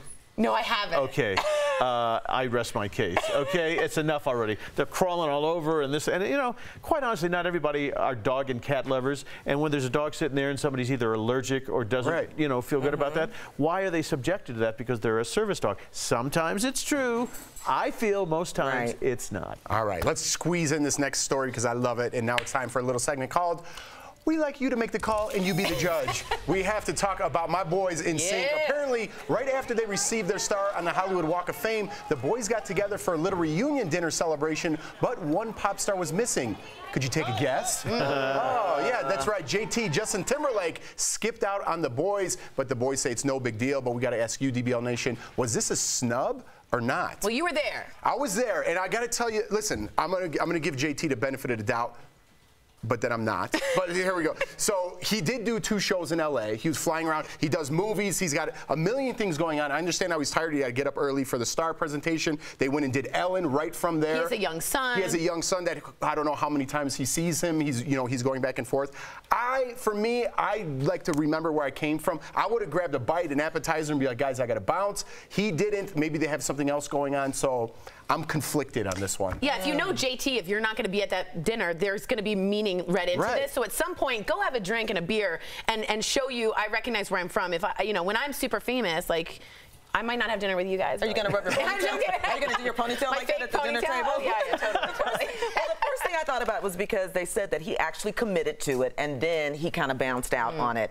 I guess, people like that get busy, and I would imagine that NSYNC, even individually, they do appearances now. They may have had something to come up before, whether it be family or not. Now, if he was going to see some kids at the hospital, that would be something totally different. But this is his, with a one-time Hollywood Walk of Fame star, I would have been there. I think so. Yeah, I agree with it. Yeah, I just think one for all, all for one, the camaraderie. Those guys were so tight for so long. They have a lot of stories. They've shared a lot of war stories. Right. Just, for another hour, you can't hang out. Get some nachos. Yeah. All right, guys, watch out. Yodeling Boy's star is rising. Sam, you have more stories that are trending right now. I do. His name is Mason Ramsey. You guys know him as Walmart Yodel Boy. His new song, Famous, is blowing up online. The music video has more than 6 million views since it was posted less than a week ago. And the song has been streamed more than 4 million times on Spotify. Could he be the country Justin Bieber? Either way, his star is definitely on the rise. And there's a new baby giraffe at the Dallas Zoo. Aw, just in time for Mother's Day. Crystal the giraffe gave birth to this 130-pound calf just last week, and within 20 minutes, you bet Giraffe was already walking. Did you hear that one, Tori? She didn't. That's okay. Coming up on Daily Blast Live, prom dresses you've never seen before. We're shining the DBL spotlight on a woman who's turning trash bags into evening wear. And right after the break, we're chatting with the stars of Days of Our Lives. Bill and Susan Hayes reveal the secret to their success when we come back.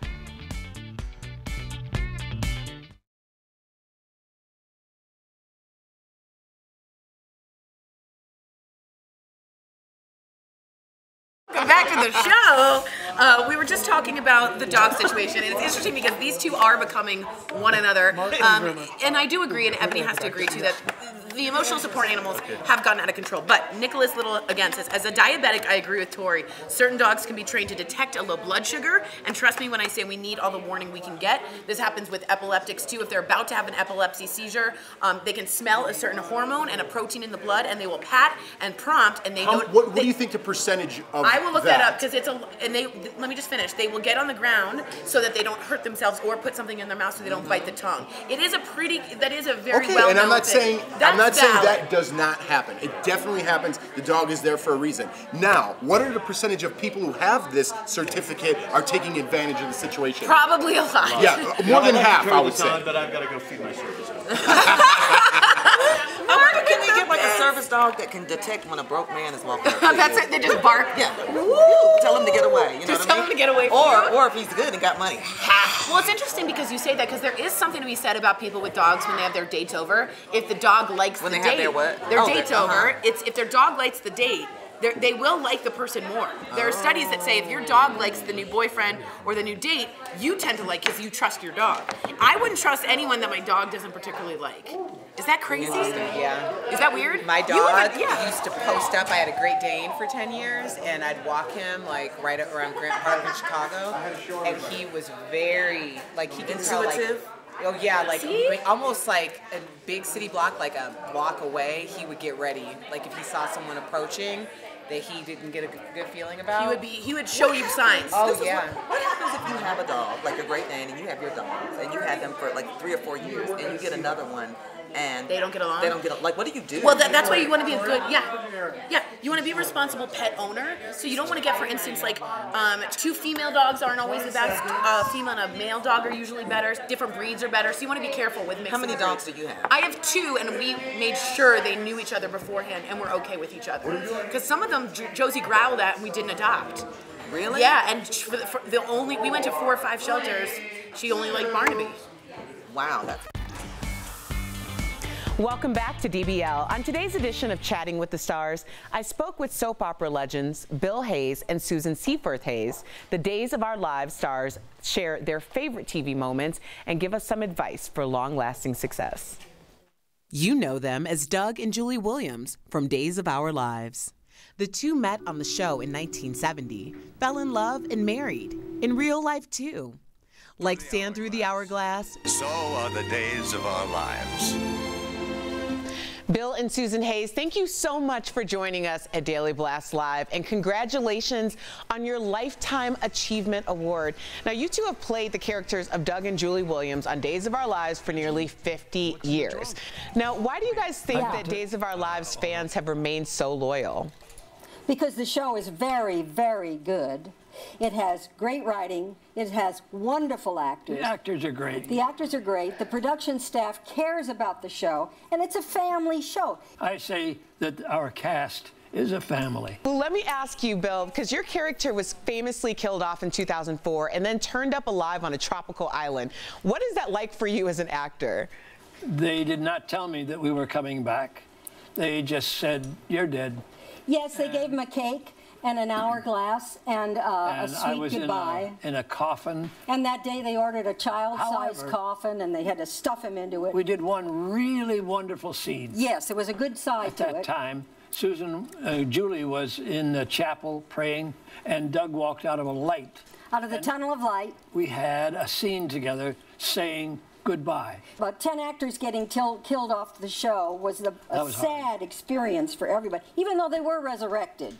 Right. You know, it was kind of a shock. Yeah, well, your character's been through so much on the show as well. Like, what's one moment that really sticks out to you? Our second wedding. Okay. He likes number 1. I like number 2. Number 3 was off camera. We've been divorced a few times on the show, but as you can see, we're quite close in real life. And we started this conversation talking about how fleeting the television industry can be, and yet you found longevity. What advice do you have for the rest of us? The rest of you have high expectations and work hard. We are live. Digital producer Brett Forrest with news at this moment. Yale University is rescinding the honorary degree it awarded Bill Cosby back in 2003. This is the first time in the college's 316-year history that they have done this. The university said in a statement, quote, Yale is committed to both the elimination of sexual misconduct and the adherence to due process. Yale joins a growing list of colleges and universities that have rescinded Cosby's degrees following his guilty verdict. Whoa. Woo, my dad went to Yale, and he was one of the very first before women were even allowed to be at Yale. So this is a huge deal because they really want to protect the women of Yale and stand up for that. And there's a big move, and I think it's going to be a domino effect. Absolutely. One thing that I wonder, though, is because, you know, he's known as a philanthropist, over $40 million in scholarships. I wonder would the schools give some of that money back to him? Interesting. Interesting. All right, coming up on Daily Blast Live, trashy prom dresses, literally. Why one woman is turning black trash bags into gowns. Find out next in DBL's Spotlight segment. And drop everything. Reality TV star Brandi Glanville is joining our panel next week. She's got opinions and she's not afraid to share them. Watch Daily Blast Live all next week to see Brandi.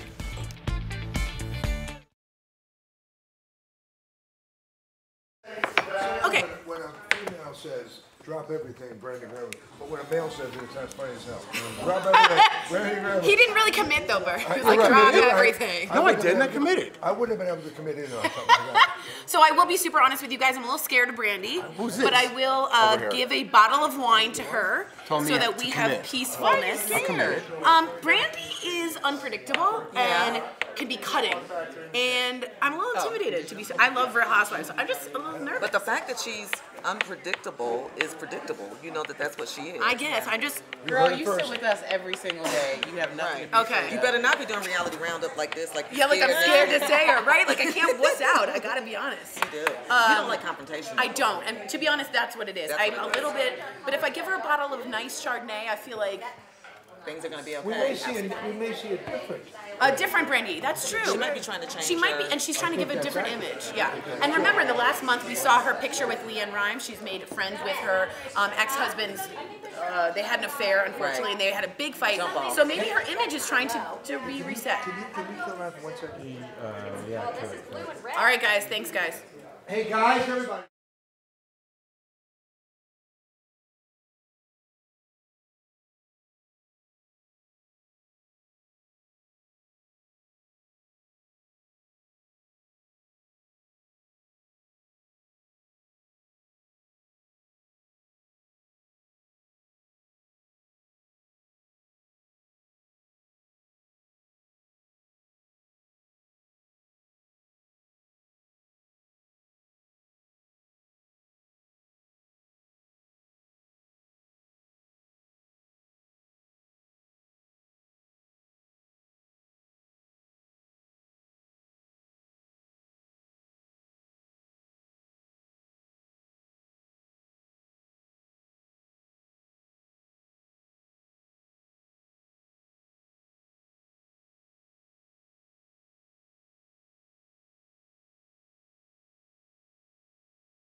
Welcome back. Today we are shining the DBL spotlight on a young woman inspiring others to be fashionably different. Watch this.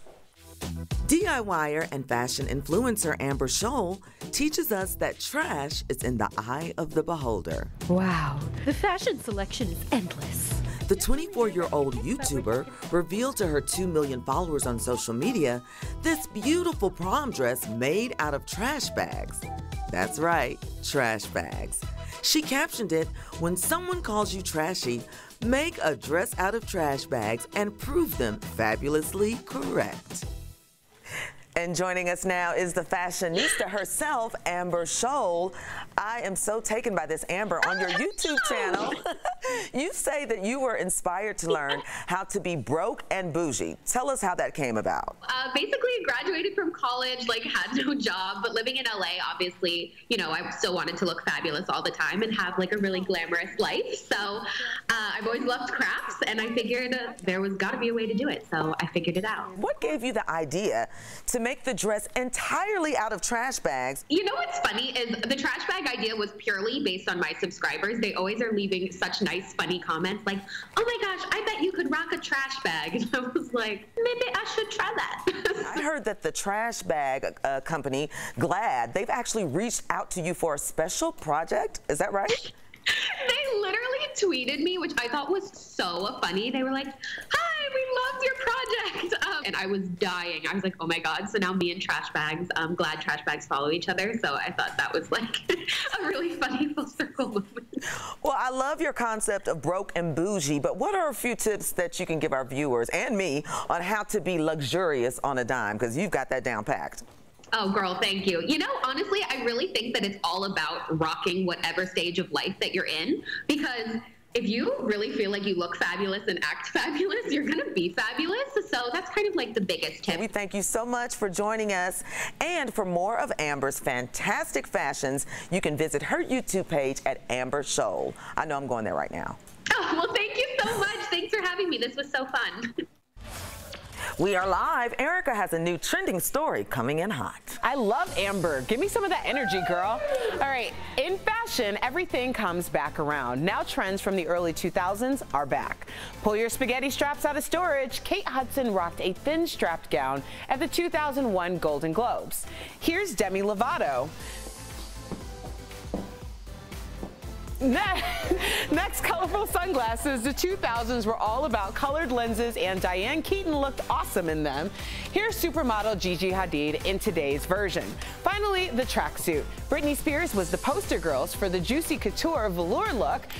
Fast forward to today, stars like Tracee Ellis Ross are even wearing them on the red carpet. I never gave up my tracksuits, and I never will. You do have to kind of talk like that when you're in a juicy couture velour. Or if you have one ponytail on or just one pony. All right, as we go to break, check out some of the exciting things we've got planned coming up in May.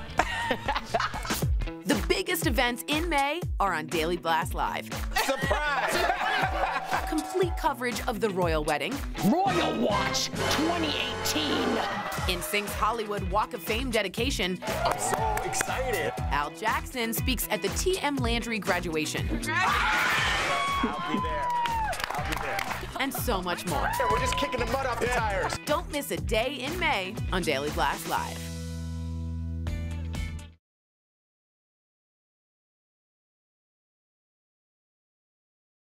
Guys, you guys are writing in. I just want to read this about how many honorary degrees does Cosby have? This is Thomas McGee, which is funny. That's 37. You had said 37, and so far we have. Oh, it may have been 60. It's either 37 or 60. One of the two, either 37 or 60. Somewhere in between. So we are quite accurate on this one. We know Wesleyan has already given it back. Right. Yale is going to be the next one.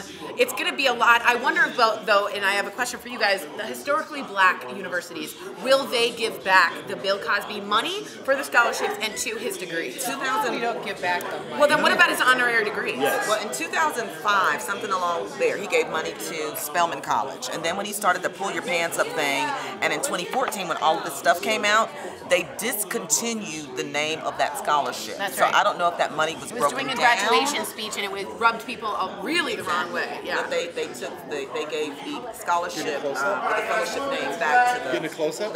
I mean, if I were a president of any college, historically black or not, I would have a real hard time with Cosby having an honorary degree from my Tori's school. got some comments? I wouldn't for the money. Yeah, I've got. Would you give the money back? The money's probably No, spent. because I mean, it's for the students. Yes, students got. But if they have a Cosby, they have a Cosby theater or something. I'm sure they're going to take the name back. I hope so. Keep the money and take the name back. Keep the money, take the name. Like, just add an R in there. It was for Bing Crosby. Like, what do you do? Chosby. You know, that famous Chosby of New York. You go to that voice.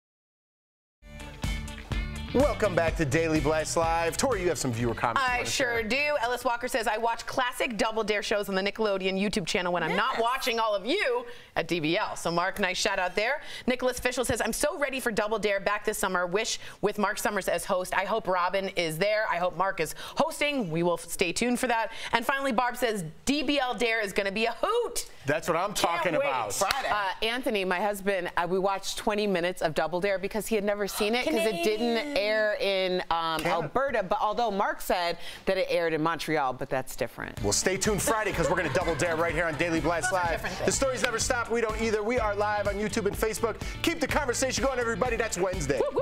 Hump, hump, hump day!